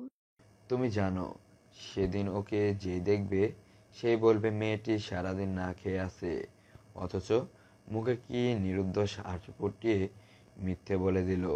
আমি বলেছি, মিথ্যে বলেছো তুমি। মায়েরার মুখ মলিন হয়ে যায়। মেয়েটা মাথা নিচু করে নেয়। আমি জিজ্ঞেস করলাম, কেন না খেয়ে আছে? মায়েরা হেসে উত্তর দিয়েছিল, এটা তো নতুন নয় আঙ্কেল, তাছাড়া আমার অভ্যেস আছে। আমি যখন বললাম, তুমি কি মাঝে মাঝে এমন না খেয়ে থাকো? ও কি যে একটা ভারী উত্তর দিয়েছিল হেসে। কথাটা বলে তারেক নেওয়াজ বেশ অনেকক্ষণ চুপ থাকে। এরপর ভারী গলায় বলে, বলেছিল, যারা 3 বেলা খেতে পায় তারা তো ভাগ্যবতী হয় আঙ্কেল। তুমি বুঝতে পারছো রোমা, ওই মেয়েটা তো 3 বেলা কখনো খেতে পায়নি। যারা 3 বেলা পেট ভরে খায় মায়েরা তাদের ভাগ্যবতী ভাবে। এই মেয়ের গায়ে তোমার ছেলে দিনের পর দিন হাত তোলে। মেয়েটা এত কিছুর পরও সৎ মায়ের একটুখানি ভালোবাসা পেয়ে বলতো সে অনেক ভাগ্যবতী। এমন মা কজন পায়? সে তার সৎ বাবা মার খেয়ে ভুল যেত, অবজ্ঞা অপমান সব ভুলে যেত। তার সৎ মায়ের হাতে কখনো মার খায়নি যে, সৎ মা আদর করত যে, তাই সে সব ভুলে থাকতো। আমার বন্ধুটার ওপর খুব রাগ আর অভিমান, বুঝলে? ও ওর বউয়ের সাথে যে আচরণগুলো করতো, মায়েরা সন্তান হয়ে বাপের পাপের শাস্তি বোধহয় পেয়েছে জীবনে। মায়েরা দাদির সম্পর্কে ভালোই ছিল, মায়ের মতো একদম। সে মায়েরাকে মায়েরার মায়ের জীবন কাহিনী শুনিয়েছে। ওর মায়ের কাহিনী আরো করুণ, সেসব বলে শেষ করা যাবে না। ভদ্র মহিলা মায়েরাকে পেটে নিয়ে যে অত্যাচারগুলো সহ্য করেছে, ওসব ভাবলেও এত খারাপ লাগে। সেই কাহিনী শুনে মায়েরা নাকি সেদিন খুব কেঁদেছিল, একটু পর জ্ঞান হারাচ্ছিল। ওর মা আমাকে বলে আমি মায়েরাকে ডক্টর দেখাই। ডক্টর বলেছিল মেয়েটার ব্রেনের উপর খুব চাপ পড়েছে, তাই এমন। আমি নিজে ওষুধ কিনে বেশ অনেকদিন মেয়েটার চিকিৎসা করাই। তুমি কি বুঝতে পারছো? মেয়েটা যে কাহিনী শুনে পাগল হতে বসেছিল, বিয়ের পর তার সেই মায়ের কাহিনী তার নিজের সাথে রিপিট হতে দেখছে। ইরফান এত এত জঘন্য ব্যবহার ওর মনে প্রভাব ফেলেনি। এখন ইরফান ওর সামনে চাঁদ সূর্য এনে দিলেও ওর মনে ধরবে সেসব। আমি প্রথমে বুঝেছিলাম মায়েরা ইরফানের সাথে স্বাভাবিক হতে পারবে না, তাই ডিভোর্সের কথা বলতাম। কিন্তু কখনো কখনো স্বার্থপরভাবে ভাবতাম মেয়েটা আমার কাছেই থাক। ও কখনো বাবার ভালোবাসা পায়নি, আমি ওকে একটু বাবা হয়ে ভালোবাসি। ইরফানও মায়েরাকে মেনে নিচ্ছে না। সব মিলিয়ে ভাবলাম মায়েরা হয়তো একটা স্বাভাবিক জীবন পাবে, কিন্তু না, তোমার ছেলের দ্বারা এসব হবে না। আমি মেয়েটাকে একটা সুস্থ জীবন দিতে পারলাম না, শুধু সুখ এনে দিতে পারলাম না। তারেক নেওয়াজ কথাগুলো বলে তার ঝাপসা চোখ জোড়া মুছে নিল। রুমা নেওয়াজ বিস্ময়ের চোখে চেয়ে রইল তারেক নেওয়াজের পানে। ওইটুকু মেয়ের জীবন এমন, মেয়েটাকে দেখে একটুও বোঝা যায় না। রুমা নেওয়াজের চোখে কখন যে ভিজে উঠেছে সে নিজেও টের পায়নি। ইরফান বেশ কিছুক্ষণ তার বাবা মায়ের ঘরের সামনে দাঁড়িয়ে পা বাড়াতে নিলে তার বাবার কথা শুনে থেমে যায়। মায়েরা জীবন কাহিনীর এক টুকরো দুঃখ তার কানে এসে বাড়ি খায়। তার কষ্ট হচ্ছে, অস্থির লাগছে। ইরফান এক প্রকার দৌড়ে সিঁড়ি বেয়ে উপরে উঠে যায়। তার ঘরের ভিতর প্রবেশ করে তার পায়ের গতি থামিয়ে দেয়। বেডের দিকে তাকায় অসহায় চোখে। মায়েরা গুটিসুটি মেরে শুয়ে আছে, ডান গালের নিচে পেতে কি নিশ্চিন্তে ঘুমায় মেয়েটা। ইরফান ঠোক গিলে তার বাবার কথাগুলো কানে বাজে। তার বার্ড ফ্লাওয়ার কখনো 3 বেলা খেতে পারেনি। তার বার্ড ফ্লাওয়ারের সামনে থেকে ভাতের প্লেট উল্টে ফেলে দেওয়া হতো। এত কষ্ট পেয়ে বার্ড ফ্লাওয়ার কোটিপতি হওয়ার ইচ্ছে করেছিল। ইরফান দুহাতে মাথার চুল টেনে ধরে। তার বার্ড ফ্লাওয়ারকে অন্য কেউ মেরে মেরে কেটে দিত। এরপর বিয়ের পর সেও মারত তার বার্ড ফ্লাওয়ারকে, আজও মেরেছে। ইরফান ডান হাত উঠিয়ে বুকের বাঁ পাশে কয়েকবার মালিশ করে। কেমন চিনচিন ব্যথা করছে, গলা শুকিয়ে আসছে। হঠাৎই বড় বড় পা ফেলে এগিয়ে গিয়ে বেডের উপরে উঠে মায়রাকে শক্ত করে নিজের সাথে জড়িয়ে ধরল। তার শরীর কাঁপছে মৃদু। মায়রা ঘুমের মাঝে নড়ে চড়ে ওঠে, এতে শক্ত বাঁধন অনুভব করে। ইরফান মায়রার গলায় মুখ গুজে কাপা কণ্ঠে বিড়বিড় করে। I am really sorry bird flower. কিছুক্ষণ পর মাথা তুলে মায়রার ঘুমন্ত মুখ পানে অসহায় চোখে চেয়ে কেমন করে যেন ডাকে। Bird flower. মায়রা ঘুমের ঘোরে ফোপানো কণ্ঠে বলে, শিশুওয়ালা আমায় মেরে। ইরফান মায়রাকে শেষ করতে দেয় না। তার ঠোঁট দ্বারা মায়রার ঠোঁট চেপে ধরে শব্দ করে একটা চুমু আঁকে মায়রার শুকনো ঠোঁট জোড়ায়। এরপর মায়রার কানের কাছে মুখ নিয়ে ছোট করে বলে, I promise you bird flower, I will never hurt you again. কথাটা বলে মায়রার দিকে তাকালে দেখলো মেয়েটা ঘুমে বিভোর।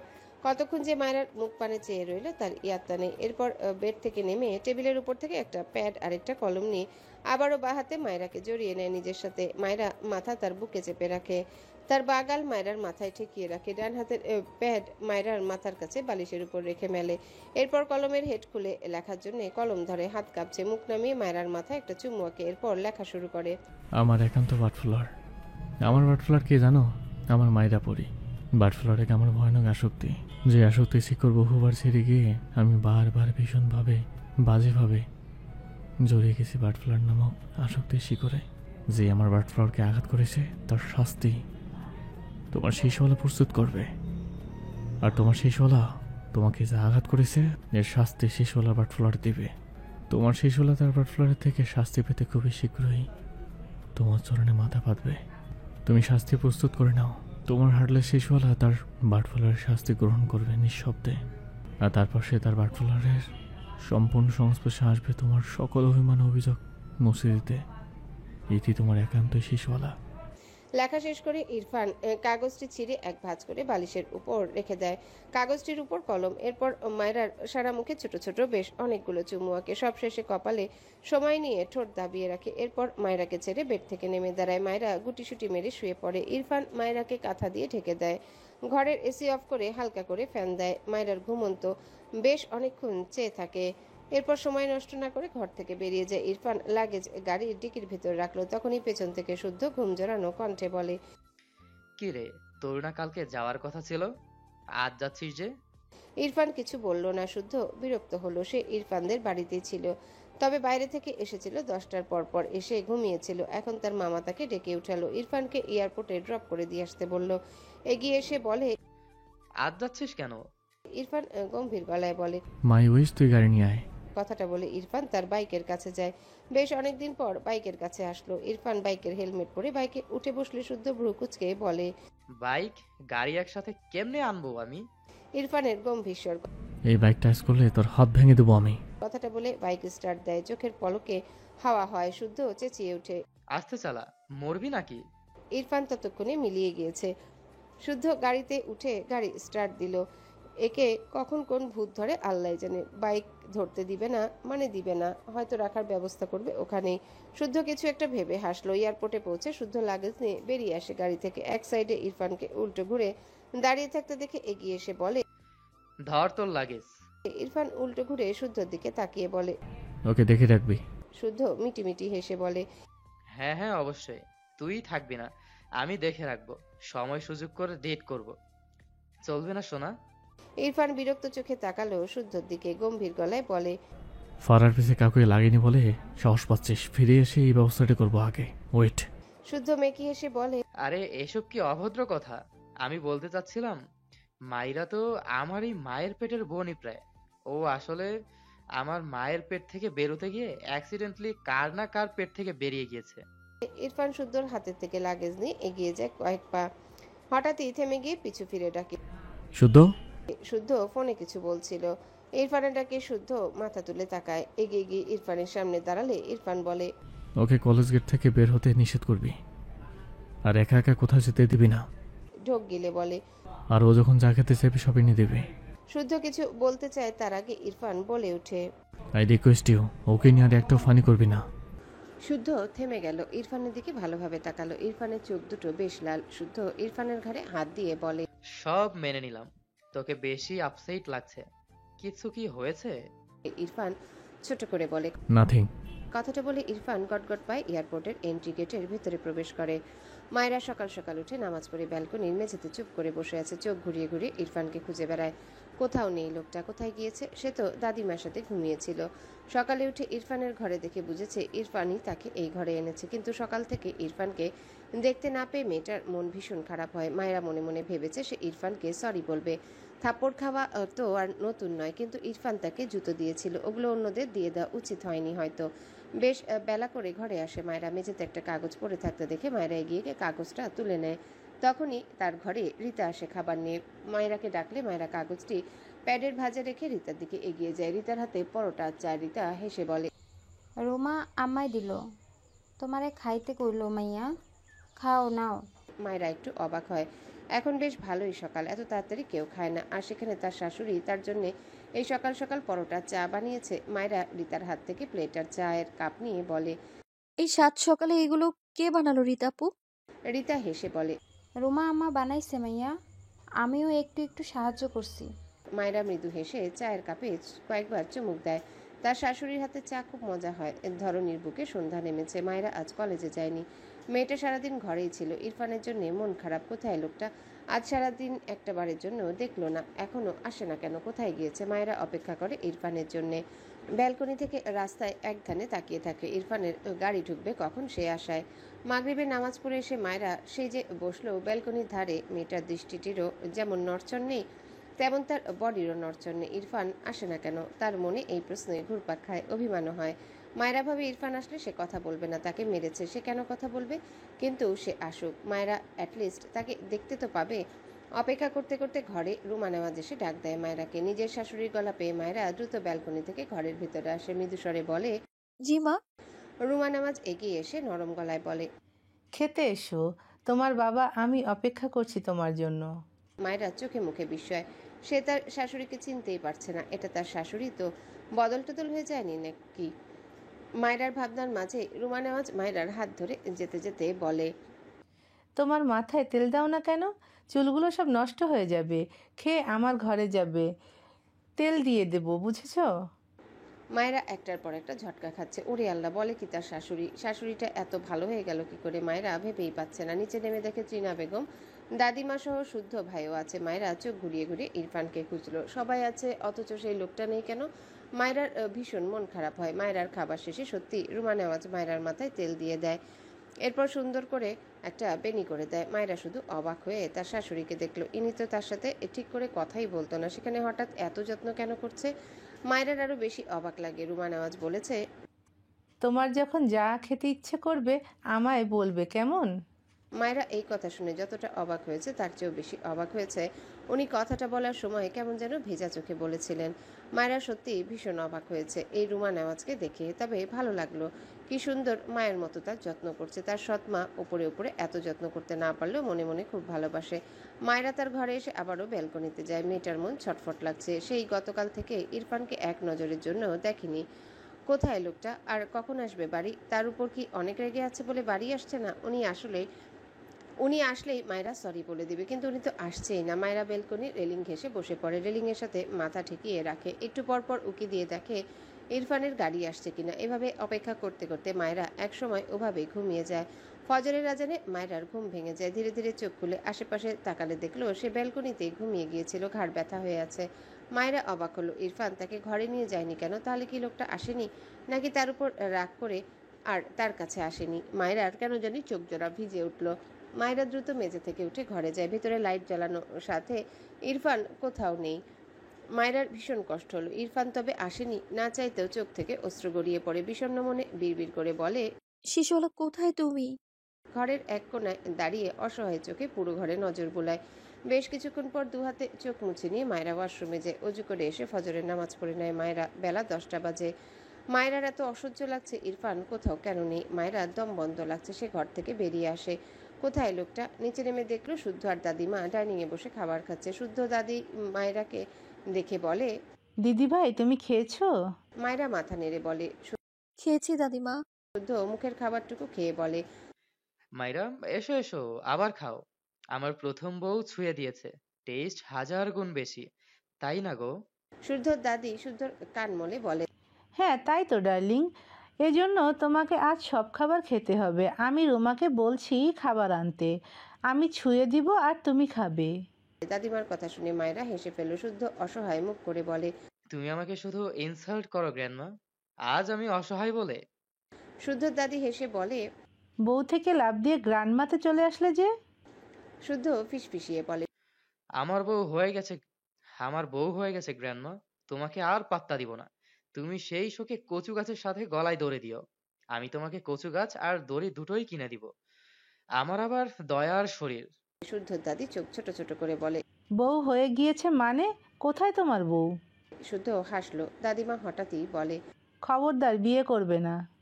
শুদ্ধ থতমত খেয়ে তাকায়। বয়স্ক ভদ্র মহিলা কিছুটা রেগে বলে, তোমার ভাই তো বউয়ের গায়ে হাত তোলার উপর পিএইচডি করেছে, তোমাকেও আমার বিলিভ হচ্ছে না। আগে শপথ করবে বউয়ের গায়ে হাত তুলবে না, এরপর বিয়ে, নয়তো সারা জীবন চিরকুমার থাকবে, ফাইনাল। মায়েরা দাদিমার দিকে তাকালো। মায়েরার প্রথমে দাদিমাকে ভালো না লাগলো, এখন বেশ ভালো লাগে। শুদ্ধ অসহায় মুখ করে তাকালো। সে তো ফারাকে 3 বার মেরেছিল, কিন্তু সে তবা করে নিয়েছে। আর জীবনে তার পাখিটার গায়ে হাত তো দূর, আঙুলটাও তুলবে না। কিন্তু তার গ্র্যান্ডমা এমন খেপেছে কেন? কৌতূহলী কণ্ঠে বলে, তুমি রেগে আছো কেন? দাদিমা রেগে বলে, তোমার দাদুভাই কত ভালো জানো, আমাকে একটা ফুলের টোকাও দেয়নি, আর তোমরা কি এক বউ পেটানো নীতি পেয়েছো। শুদ্ধ বুঝতে পারছে না। মায়েরার দিকে তাকালে দেখলো মায়েরা মলিন মুখে চেয়ে আছে তার গ্র্যান্ডমার দিকে। শুদ্ধ ভ্রু কুচকে বলে, ইরফান তোমাকে আবার মেরেছে মাইরা? মায়েরা শুদ্ধর দিকে তাকিয়ে চুপ করে থাকে। শুদ্ধ বুঝলো এই জন্য ইরফান অত আপসেট ছিল নাকি। এতদিন পর মায়েরাকে আবার মেরেছে। শুদ্ধর বিশ্বাসই হয় না। দাদিমা খাবার শেষে উঠে ঘরে চলে যায়। মায়েরা আশেপাশে কাউকে না দেখে শুদ্ধর দিকে এগিয়ে এসে ডাকে, ভাইয়া। শুদ্ধ খাবার মুখে নিয়ে মায়েরার দিকে তাকিয়ে হেসে বলে, মাইরা, তুমি চিন্তা করো না, ইরফানের গলায় এক দজ্জাল বউ ঝুলিয়ে দিয়ে তোমায় সুন্দর ছেলে দেখে বিয়ে দিব, বুঝলে? মায়েরা জোরপূর্বক হাসলো। শুদ্ধ কথাটা বলে প্লেট থেকে পরোটা নিয়ে মুখে দেয়। মায়েরা জিভ দিয়ে ঠোঁট ভিজিয়ে বলে, ভাইয়া উনি কোথায়? শুদ্ধ ভ্রু কুচকে তাকায় মায়েরার দিকে, অতঃপর বলে, কার কথা বলছো? মায়েরা আমতা আমতা করে। আপনার ভাই। শুদ্ধ অবাক হয়। ইরফান কানাডা গিয়েছে এটা মায়েরা জানে না। শুদ্ধ বোধহয় কিছু বুঝলো। তার গ্র্যান্ডমাও রেগে আছে ইরফানের উপর, মামাও রেগে আছে মনে হলো। আবার এদিকে মায়েরাও জানে না বলছে। অবাক হয়ে বলে, তুমি জানো না ইরফান গত রাতে কানাডা গিয়েছে? শুদ্ধর কথাটা শুনে মায়েরা অবাক হয়ে তাকায়। শুদ্ধ ভ্রু কুচকে চেয়ে আছে মায়েরার দিকে। মায়েরা মাথা নিচু করে নেয়, চোখের কোণে পানি জমেছে। শুদ্ধ হেসে বলে, ওহো মাইরা, নো টেনশন, ইরফান ওখানে ফালতু হাওয়া খেয়ে সপ্তাহখানেক পরেই চলে আসবে। এসে দেখবে আমাদের মাইরা একটা কিউট বর জুটে গিয়েছে। তুমি রাজি? মায়েরা কিছু বলল না, উল্টে ঘুরে দ্রুত পায়ে সিঁড়ি বেয়ে উপরে উঠতে থাকে। শুদ্ধ অবাক হলো মায়েরার কাণ্ডে। ইরফান তার মানে মায়েরাকে বলেনি। একে কি করা উচিত? বউকে একবার বলবে না? এই শালা জীবনে আর সোজা হবে না। মায়েরা সিঁড়ি বেয়ে উপরে উঠে বাকিটুকু এক প্রকার দৌড়ে ঘরে গিয়ে দরজা চাপিয়ে দেয়। ইরফান তাকে রেখে চলে গিয়েছে, কেন চলে গেল? সে তো সরি বলে দিত। সে আর কখনো ইরফানের দেওয়া জিনিস কাউকে দিবে না, মনে মনে পণ করেছে। তবুও ইরফান তাকে ফেলে চলে গেল কেন? রেগে গিয়ে তাকে আবার সে আগের মতো মানবে না, বলবে না তো? একদম প্রথম দিকে যে মেরে মেরে বলতো তাকে মানবে না কখনো, গতকাল তাকে মেরে কি একবারে চলে গেল? তাকে মানবে না বলে মায়ের দম বন্ধ লাগে। মেয়েটা দরজা ঘেঁষে বসে পড়লো, দুহাতে মুখ লুকিয়ে ফুপিয়ে উঠলো, বিড়বিড় করলো, শিশুওয়ালা, আমি আর তোমার অবাধ্য হব না, সব কথা শুনবো আমি, তুমি চলে আসো না। এভাবে কতক্ষণ সে বসে কাঁদলো। মেয়েটা ধীরে ধীরে যেন কাঁদতে শিখে যাচ্ছে। সে কি করে থাকবে শিশলাকে ছাড়া? তার কষ্ট হয় ভীষণ। শিশলা বোঝে না কেন। মায়েরার ভেতরে জমানো প্রশ্নগুলোর সাথে অভিমান অভিযোগ যেন উগলে আসছে কান্না রূপে। মায়েরা সেদিন আর কলেজে যায়নি, সারাদিন শুয়েছিল, কান্না করেনি আর, তবে ভীষণ মন খারাপ করেছিল। একটা মানুষের সাথে কয়েক মাস থেকে হঠাৎ সেই মানুষটা যখন থাকে না, তখনকার অনুভূতি হয়তো মায়েরা তার শিশলাকে দিয়ে ভীষণ ফিল করছে। সন্ধ্যা নামলে মায়েরা ঘর থেকে বেরিয়ে নিচে আসে। শুদ্ধকে সোফায় বসে থাকতে দেখে মায়েরা এগিয়ে গিয়ে বলে, ভাইয়া আপনার ভাইয়ের সাথে আমায় একটু কথা বলিয়ে দেবেন? শুদ্ধ মায়েরার কথা শুনে ভ্রু কুচকে তাকায়, হেসে বলে, হায় হায়, বর যেতে না যেতেই মাইরা দেখি অর্ধেক শুকিয়ে গিয়েছে। মায়েরা কিছু বলল না, তার কিছু ভালো লাগছে না। শুদ্ধ কানে ফোন ধরেছে, ইরফানকে কল করেছে, কিন্তু সে ধরল না। বেশ কয়েকবার দিয়ে ফোনে না পেয়ে হতাশ হয়ে বলে, ধরে না তো, মেবি কোনো কাজে গিয়েছে। আমার সাথে কথা হয়েছিল দুপুরের দিকে, চিন্তা করো না। কথাটা বলে শুদ্ধ কারো ফোন রিসিভ করে কথা বলতে ব্যস্ত হয়। মায়রার এত অসহায় লাগলো, মেয়েটা কোনো কথা না বলে ঘরের দিকে এগিয়ে যায়। 2 দিন পেরিয়েছে, অথচ মায়রা ইরফানের সাথে একটাবারও কথা বলতে পারেনি। মেয়েটার অস্থির লাগে, কিচ্ছু ভালো লাগে না। এই 2 দিন কলেজেও যায়নি মেয়েটা। ঘরের মধ্যে থেকে কেন যেন আরো দম বন্ধ লাগছে। তাই মায়রা আজ আগে আগে কলেজে চলে এসেছিল। সারাদিন কলেজে কাটালো। মিলার সাথে টুকটাক কথা বলে একটু একটু হেসেছে। কলেজে গেট থেকে বেরিয়ে সামনে এক পা এগোতে অন্তরাকে সামনে দেখে মায়রা থেমে যায়। অন্তরা মৃদু হেসে বলে, কেমন আছো মায়েরা? মায়রা এতদিন পর হঠাৎ অন্তরাকে দেখে বেশ অবাক হয়। নিজেকে সামলে মৃদু হেসে বলে, আসসালামু আলাইকুম।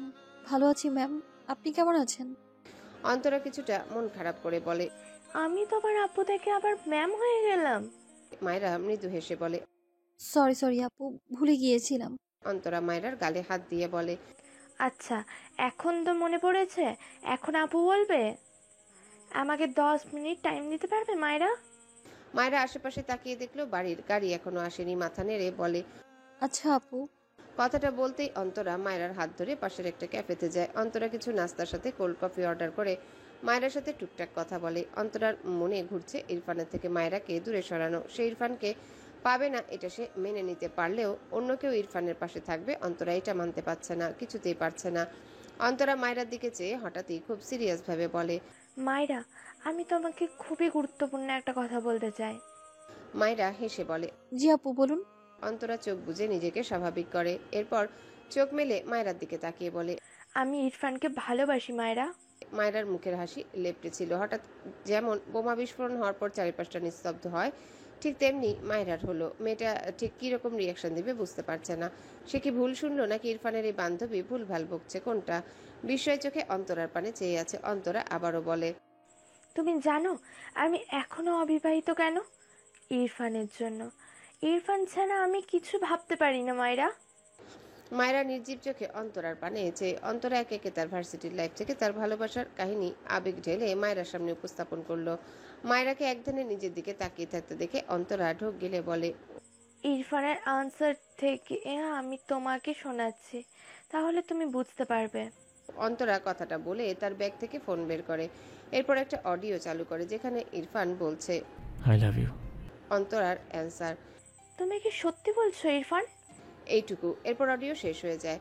মায়রার পুরো দুনিয়া যেন কেঁপে উঠল। মেয়েটা স্তব্ধ হয়ে বসে থাকে। ইরফানের গলা চিনতে তার একটুও কষ্ট হয়নি। মায়রার বিস্ময় দৃষ্টিতে অন্তরার পানে চেয়ে থাকে। অন্তরা আবারও বলে, আমাদের মাঝে ঝামেলা হয়েছিল, কিন্তু ভালোবাসা কমে যায়নি।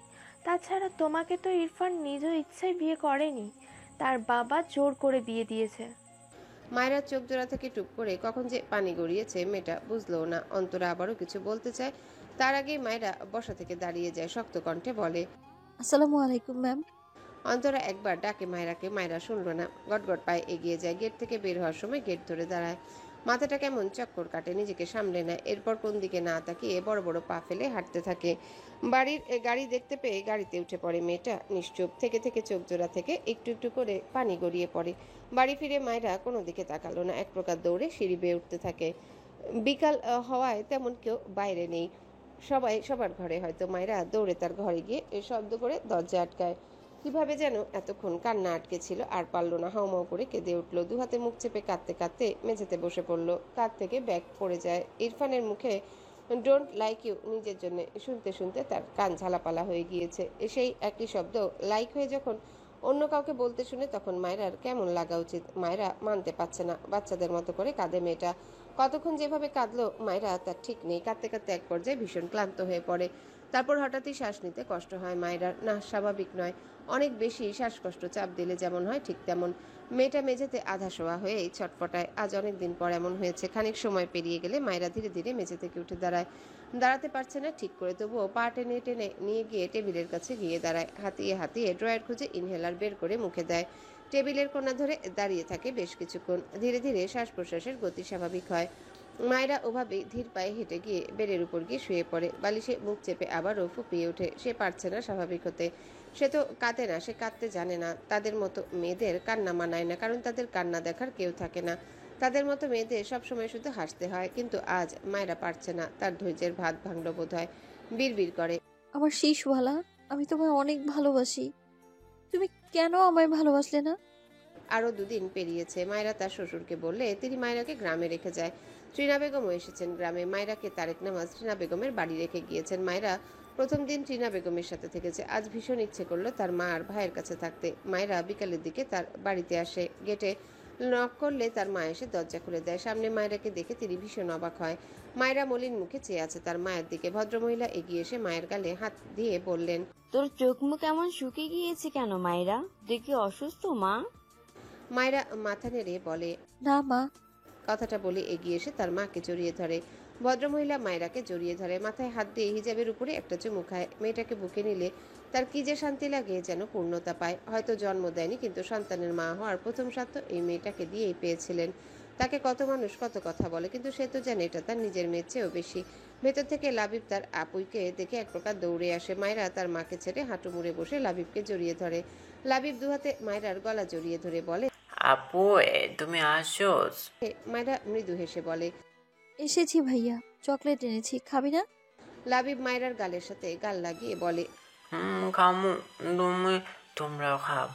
মায়রা মৃদু হেসে লাবিবের দু গালে বেশ কয়েকটা চুমু খেয়ে লাবিবের হাতে চকলেটের প্যাকেট ধরিয়ে দেয়। এরপর লাবিবকে কোলে নিয়ে দাঁড়িয়ে ঘরের দিকে এগিয়ে যায়। মায়রার মা রান্নাঘরে যায়। মুখটা তার বেশ শুকনো লাগছে। মেয়েটা কি না খেয়ে আছে? ভাবনা অনুযায়ী সে মায়রার জন্য ভাত বেড়ে নেয় একটা প্লেটে। এরপর অপর হাতে এক গ্লাস পানি নিয়ে মায়রার ঘরের দিকে আসে। লাবিব বসে বসে চকলেট খাচ্ছে। মায়রা চুপচাপ বসে দেখছে, কোনো কথা বলছে না, মুখে মৃদু হাসি, তবে মন ভারী, ভীষণ খারাপ মন। সে কথা বলেনি ইরফানের সাথে, শুদ্ধ বলেছিল কথা বলার জন্য। মায়রার কেন যেন শক্তি হলো না। অন্তরা শোনানো ভয়েস শোনার পর থেকে মেয়েটা কেমন নেতিয়ে গিয়েছে। কখন যে চোখের কোণে পানির কণা জমে গেছে তাও বুঝতে পারলো না। মায়ের ডাকে ঝাপসা চোখ জোড়া দ্রুত মুছে নিয়ে মাথা তুলে তাকায়। ভদ্রমহিলা মায়রাকে দেখে অবাক হয়। মেয়েটাকে কেমন যেন নির্জীব লাগলো তার কাছে। লাবিব একা একাই অনেক কথা বলছে, অথচ মায়রা একটা উত্তরও দিচ্ছিল না, যেন এই জগতে নেই। কি হয়েছে তার মেয়েটার? এগিয়ে এসে মায়রার পাশে বসে বলে, কি হয়েছে মায়েরা তোর? মায়রা হেসে বলে, কিছু না মা, তুমি ভাত নিয়ে আসলে যে, দুপুরে খাওনি? মায়রার মা হাতের গ্লাস পাশের ছোট টেবিলের উপর রেখে ভাত মাখাতে মাখাতে বলে, তোকে খাওয়াতে এনেছি, তুই কি ঠিক করে খাওয়া দাওয়া করিস না? চোখ মুখ কেমন শুকিয়ে ফেলেছিস। মায়রা তার মায়ের দিকে চেয়ে রইল চুপচাপ। দেনামোনা করে বলে, লাবিবের বাবা বাড়ি নেই? ভদ্রমহিলা করুণ চোখে তাকালো মায়রার দিকে। বাহাত মায়রার মাথায় রেখে বলে, নেই মা, নে হা কর। মায়রা কোনো কথা ছাড়া মুখ হা করলো, যেন তার মায়ের বলার অপেক্ষাতেই ছিল, যেন কতদিনের ক্ষুধার্ত সে। মায়রার মা মায়রার মুখে ভাত তুলে দেয়। লাবিব এগিয়ে এসে মায়রার কোলের মধ্যে বসে বলে, আপু তুমি কি খাও?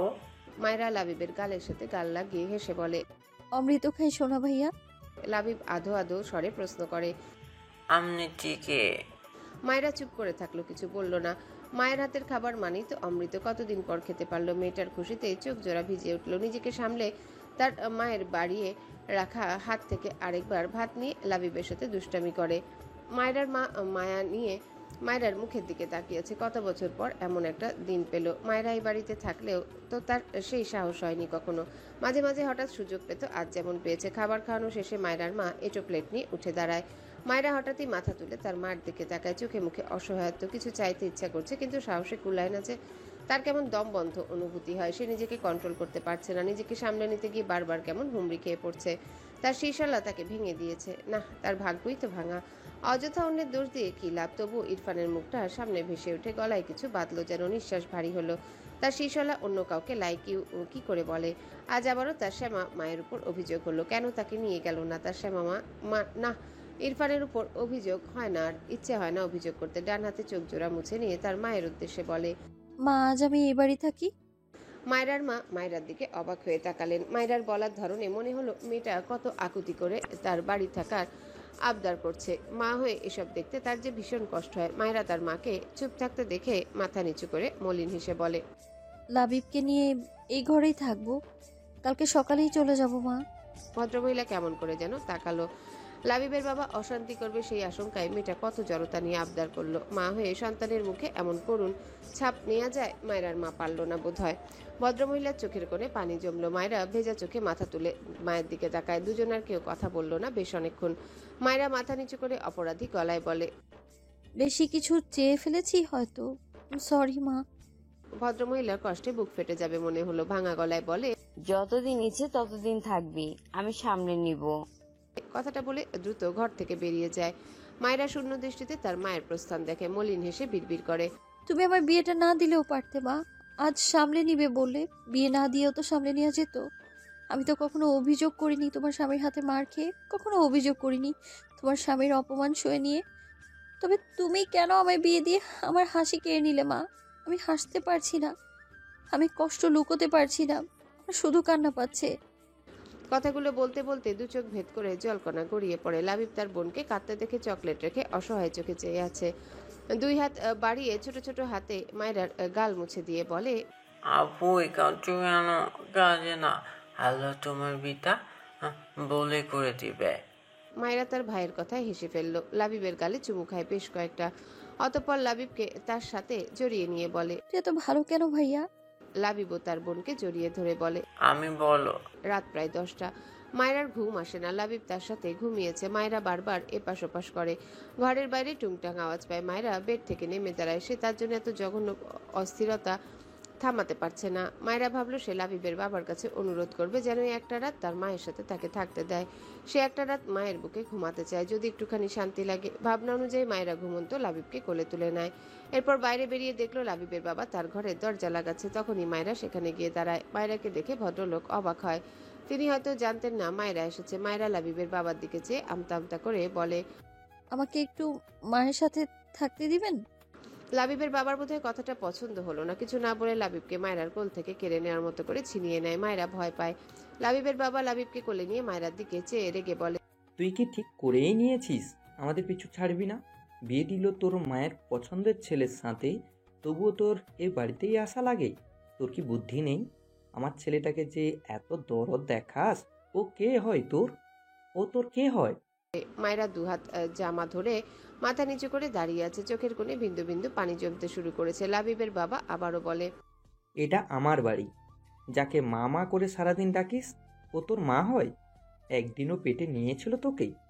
তোর মাও নেই, বাপও নেই। এটা তোকে আর কয় হাজার দিন মনে করিয়ে দিতে হবে? আমার বউ, আমার ছেলে তোর কেউ নয়, বুঝেছিস? ছোট থেকে যে আমার বউ আমার সাথে পিড়াপিড়ি করে তোকে বড় করেছে, সেই কৃতজ্ঞতা থেকে একবার তুই আমার বাড়ি থেকে বিদায় হ। আর নিতে পারছি না তোকে। আর যদি এ বাড়িতে এসেছিস, তবে সেই দিন তোকে মেরেই ফেলবো। আমার বউ বাচ্চাটার উপর জাদু করে দিয়েছে। কোথাকার কোন মেয়ে জন্মের ঠিক আছে কিনা তাও তো বিশ্বাস হয় না। সেই মেয়েকে এত বছর পেলে বিদায় করলাম, তবুও বিদায় হওয়ার নাম নেই। সুযোগ পেয়েই দৌড়ে চলে আসবে। কুকুরকে তাড়িয়ে দিলেও তো সে আসতে 10 বার ভাববে। তোর কি আমার বাড়িতে আসতে একটু লজ্জা লাগে না? আবার আমার বউয়ের সাথে ঘুমাতে চাস? কোথাকার কোন মেয়ে আমার বউ বাচ্চা নিয়ে ঘুমাবে? অনেক মেনেছি, আর না, যা এবার যা। কথাগুলো বলেই ঠাস করে দরজা লাগিয়ে দেয়। লাবিব এবার কেঁপে উঠে ঘুমের ঘোরে। মায়েরার মাও ঘুমিয়েছে। লাবিবের বাবার কথাগুলো তেমন জোরে ছিল না, এজন্য কারোর ঘুম ভাঙলো না। মায়েরা স্তব্ধ হয়ে বন্ধ দরজার পানে চেয়ে রইল। চোখের পানির বাঁধ ভেঙেছে। সত্যি তো সে যাকে মা বলে ডাকে সে তো তাকে পেটে নেয়নি একদিনের জন্য হলেও। লাবিবও তো তার নিজের ভাই নয়, এই বাড়িটাও তো তার নয়। মা ভাই তার তো কেউই নেই। সে বোধহয় কুকুরের চেয়েও জঘন্য। তাকে বাড়ির মালিক তাড়িয়ে দিলেও সে আবারও সেই পাতানোর মা পাতানো ভাইয়ের ভালোবাসা নিতে আসে। সত্যিই তো তার লজ্জা নেই। তাকে বাড়ির মালিক তাড়িয়ে দিয়েছে, অথচ সে ছ্যাঁচড়ার মতো সেই বাড়িতে এসে খাবার খেয়েছে। উল্টো ঘুরে ধীরে ধীরে তার ঘরে গিয়ে তার ফোনটা হাতে নিল। এরপর চুপচাপ ঘর থেকে বেরিয়ে মেন গেট শব্দহীন খোলে। বাইরে বেরিয়ে একবার পিছু ফিরে তাকায়। শব্দহীন কান্নায় মেতেছে যেন তার দু চোখ। কতক্ষণ যে বাড়িটা চোখ বুলালো। এই বাড়িটা তার যে কত চর থাপ্পড় অপমান, হঠাৎ হঠাৎ পাতানো মায়ের ভালোবাসা মিশে আছে। তার পাতানো ছোট্ট ভাইটাকে কত আদর করত সে। তো তার আপু ইয়ে চুমু ছাড়া বেশি দিন থাকতেই পারে না। কিন্তু মায়েরা যে বাইরের মানুষ, ওই যে রাস্তার পাশে মানুষ ঘুমায়, মায়েরা আসলে তাদের মধ্যে একজন, যার কেউ নেই, কেউ না। মেয়েটার কান্নামাখা চোখে তার মায়ের বন্ধ দরজার দিকে তাকালো, বিড়বিড় করলো, ভালো থেকো মা, তোমায় কখনো ভুলবো না আমার সোনা ভাইয়া। তুই একদিন অনেক বড় হ, তোদের ভীষণ ভালোবাসি আমি। কথাগুলো বলে দরজাটা আলতো হাতে ভিজিয়ে দেয়। হাত কাঁপছে কেন যেন। আর কখনো এখানে আসা হবে না তার। দরজা চাপিয়ে দিয়ে আলতো হাতে দরজাটা ছুঁয়ে রাখলো। চোখ বুজে নীরবে অশ্রু বিসর্জন দেয়। দম বন্ধ লাগছে। মায়ের হাতে আর খাওয়া হবে না, কখনো দেখা হবে না মায়ের মুখটা, কখনো তার ভাইটাকে কোলে নিতে পারবে না। সত্যি তার ভাগ্য একদম ভাঙাচোরা। কত যত্ন করে তার ভাগ্যে দুঃখ লিখে রাখা।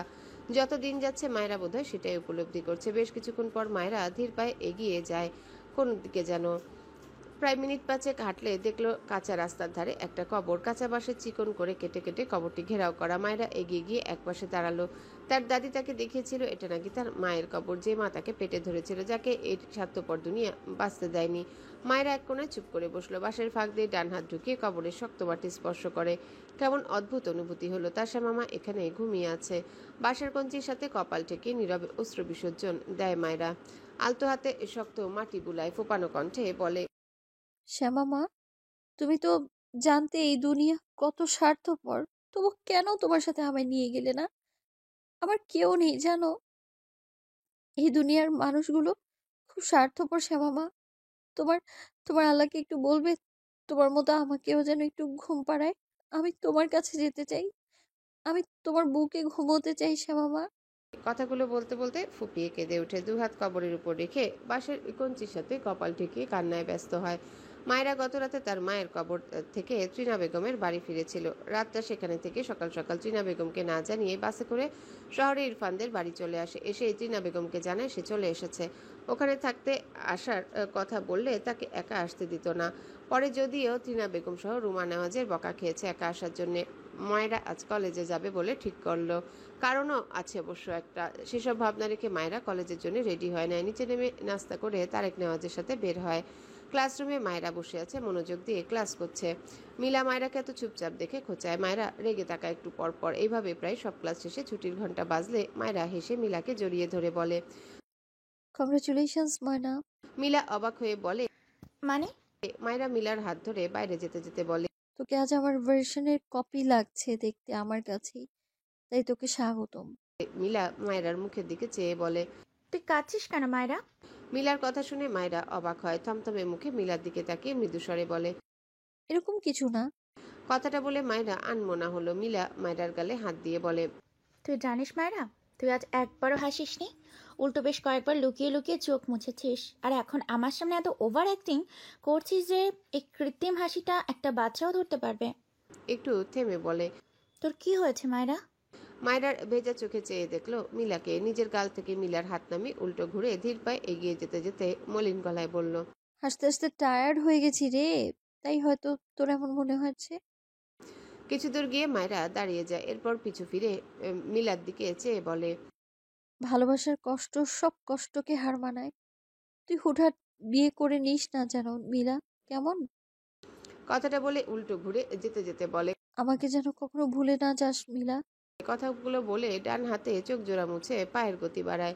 পরদিন শুদ্ধ এয়ারপোর্টের দিকে এসেছিল একটা কাজে। তার বাইক গ্রামে ছিল, পরশুদিন গিয়ে নিয়ে এসেছে। সেই বাইক নিয়ে এদিকে এসেছিল। এখানে সে এক ফ্রেন্ডের সাথে দেখা হওয়ার টুকটাক কথা বলছিল। কথা বলতে বলতে হঠাৎই শুদ্ধ ইরফানকে দেখে অবাক হয়ে তাকায়। হাতে লাগেজ নিয়ে, অথচ সে এয়ারপোর্ট থেকে বেরিয়ে আসছে। শুদ্ধ মনে করার চেষ্টা করলো ইরফানের আসার এখনো গুনে গুনে 9 দিন বাকি আছে। সে দ্রুত পায়ে ইরফানের সামনে গিয়ে অবাক হয়ে বলে, আরে তুই, তোর তো আসার আরো 9 দিন বাকি, মানে বউয়ের টানে কানাডা থেকে চলে আসলি? ভাই রে, তুই এখানে ইম্পর্টেন্ট কাজে গিয়েছিলি, একটু বোঝ। আর তুই ইরফান শুদ্ধর দিকে তাকালে শুদ্ধর কথা থেমে যায়। কোনো মানুষের চোখ এমন লাল হয় তাই জীবনে শুদ্ধ দেখেছে বলে মনে পড়ল না। অবাক হয়ে থেমে থেমে বলে, তোর কি হয়েছে ইরফান? ইরফান শুদ্ধর হাত থেকে শুদ্ধর বাইকের চাবি কেড়ে নেয়। কোনো কথা না বলে শুদ্ধর বাইকে উঠে পড়ে। কিছু বুঝে ওঠার আগে ইরফান বাইকের হেলমেট ছুঁড়ে ফেলে বাইক স্টার্ট দেয়। শুদ্ধ চোখ বড় বড় করে তাকায়। বাইকের স্পিড একদম মাথায় তুলেছে। শুদ্ধ এক প্রকার দৌড়ে তার কিছুক্ষণ আগের দেখা হওয়া ফ্রেন্ডের বাইকটা নিয়ে চেয়ে নিয়ে ইরফানের পিছনে। ইরফানের বাইকের গতি হায়। শুদ্ধ পেছন থেকে চিল্লিয়ে বলে, ইরফান আস্তে চালা। ইরফান, হে ইরফান, অ্যাক্সিডেন্ট করবি ভাই। ইরফান শুনল না। তার কোনো দিকে ধ্যান আছে বলে মনে হয় না। কতজনের সাথে যে লাগতে লাগতে বেঁচে গেল শুদ্ধর। ইরফানকে একটা পাগল লাগলো। কি হয়েছে? মায়েরা কিছু করেছে? মায়েরার ব্যাপারে ইরফান যা পজিটিভ, ওকে নিয়েই কিছু হয়েছে নিশ্চয়ই। শুদ্ধ নিজেও বাইকের স্পিড বাড়ায়, চিল্লিয়ে বলে, ইরফান, দয়া করে বাইক আস্তে চালা ভাই, হেলমেটটা নে অ্যাটলিস্ট। কি হয়েছে? মাইরা কিছু করেছে? ওকে আমরা সবাই মিলে বোঝাবো। ইরফান, দাঁড়া। ইরফান বাইকের স্পিড বাড়ায়, বই কমায় না। শুদ্ধর ভয় লাগছে। সমানে চিল্লায়। ইরফান, ইরফান, এই ইরফান, বাইকের স্পিড কমা, মরবি ভাই। ইরফান থাম। বলতে বলতে শুদ্ধ ইরফানের থেকে অনেক পিছিয়ে পড়ে, হাঁপিয়ে গিয়ে বাইক থামায়। না, সে পারবে না এভাবে পাগলের মতো হিতাহিত জ্ঞান হারিয়ে বাইক চালায় কেন, চোখের এই অবস্থা কেন, কতগুলো প্রশ্ন মাথায় নিয়ে শুদ্ধ আবারও বাইক স্টার্ট দেয়। মাইরা, ইরফানের সিংহের ন্যায় হুঙ্কার পুরো বাড়ির দেয়ালগুলো যেন কেঁপে উঠল। নিস্তব্ধ বাড়িটায় বারবার প্রতিধ্বনি হতে থাকে মায়েরা নামটি। ডাইনিং এ মায়েরা, রুমা নেওয়াজ, তারিক নেওয়াজ সকলে উপস্থিত। সকলের চোখে মুখে বিস্ময়, অজানা কৌতূহল। মায়েরা বাখিন হয়ে ইরফানের পানে চেয়ে। এই প্রথম ইরফানের মুখে নিজের নাম, তাও আবার এভাবে। পুরো 5 দিন পর লোকটাকে দেখে মায়েরার চোখ টলমল করে ওঠে। ইরফানের চোখ দুটো অসম্ভব লাল, যেন আগুনের ফুলকিন্নায় দাউ দাউ করে জ্বলছে, যেন রক্ত জমাট বেঁধে ভয়ঙ্কর এক মানবে পরিণত হয়েছে। ইরফান মেন গেট থেকে শব্দ করে পা ফেলে প্রবেশ করে বাড়ির ভেতরে। দুহাত মুষ্টিবদ্ধ করে রাখা মায়েরার সামনে গিয়ে দাঁড়ায়, চোয়াল শক্ত করে মায়েরার বিস্ময়ে মুখখানার দিকে চায়। মায়েরা চোখ ধাঁধিয়ে আসে ইরফানের লালিত চোখের ধারে। এই ইরফানকে সে কখনো দেখেনি। মায়েরা অস্থির হলো।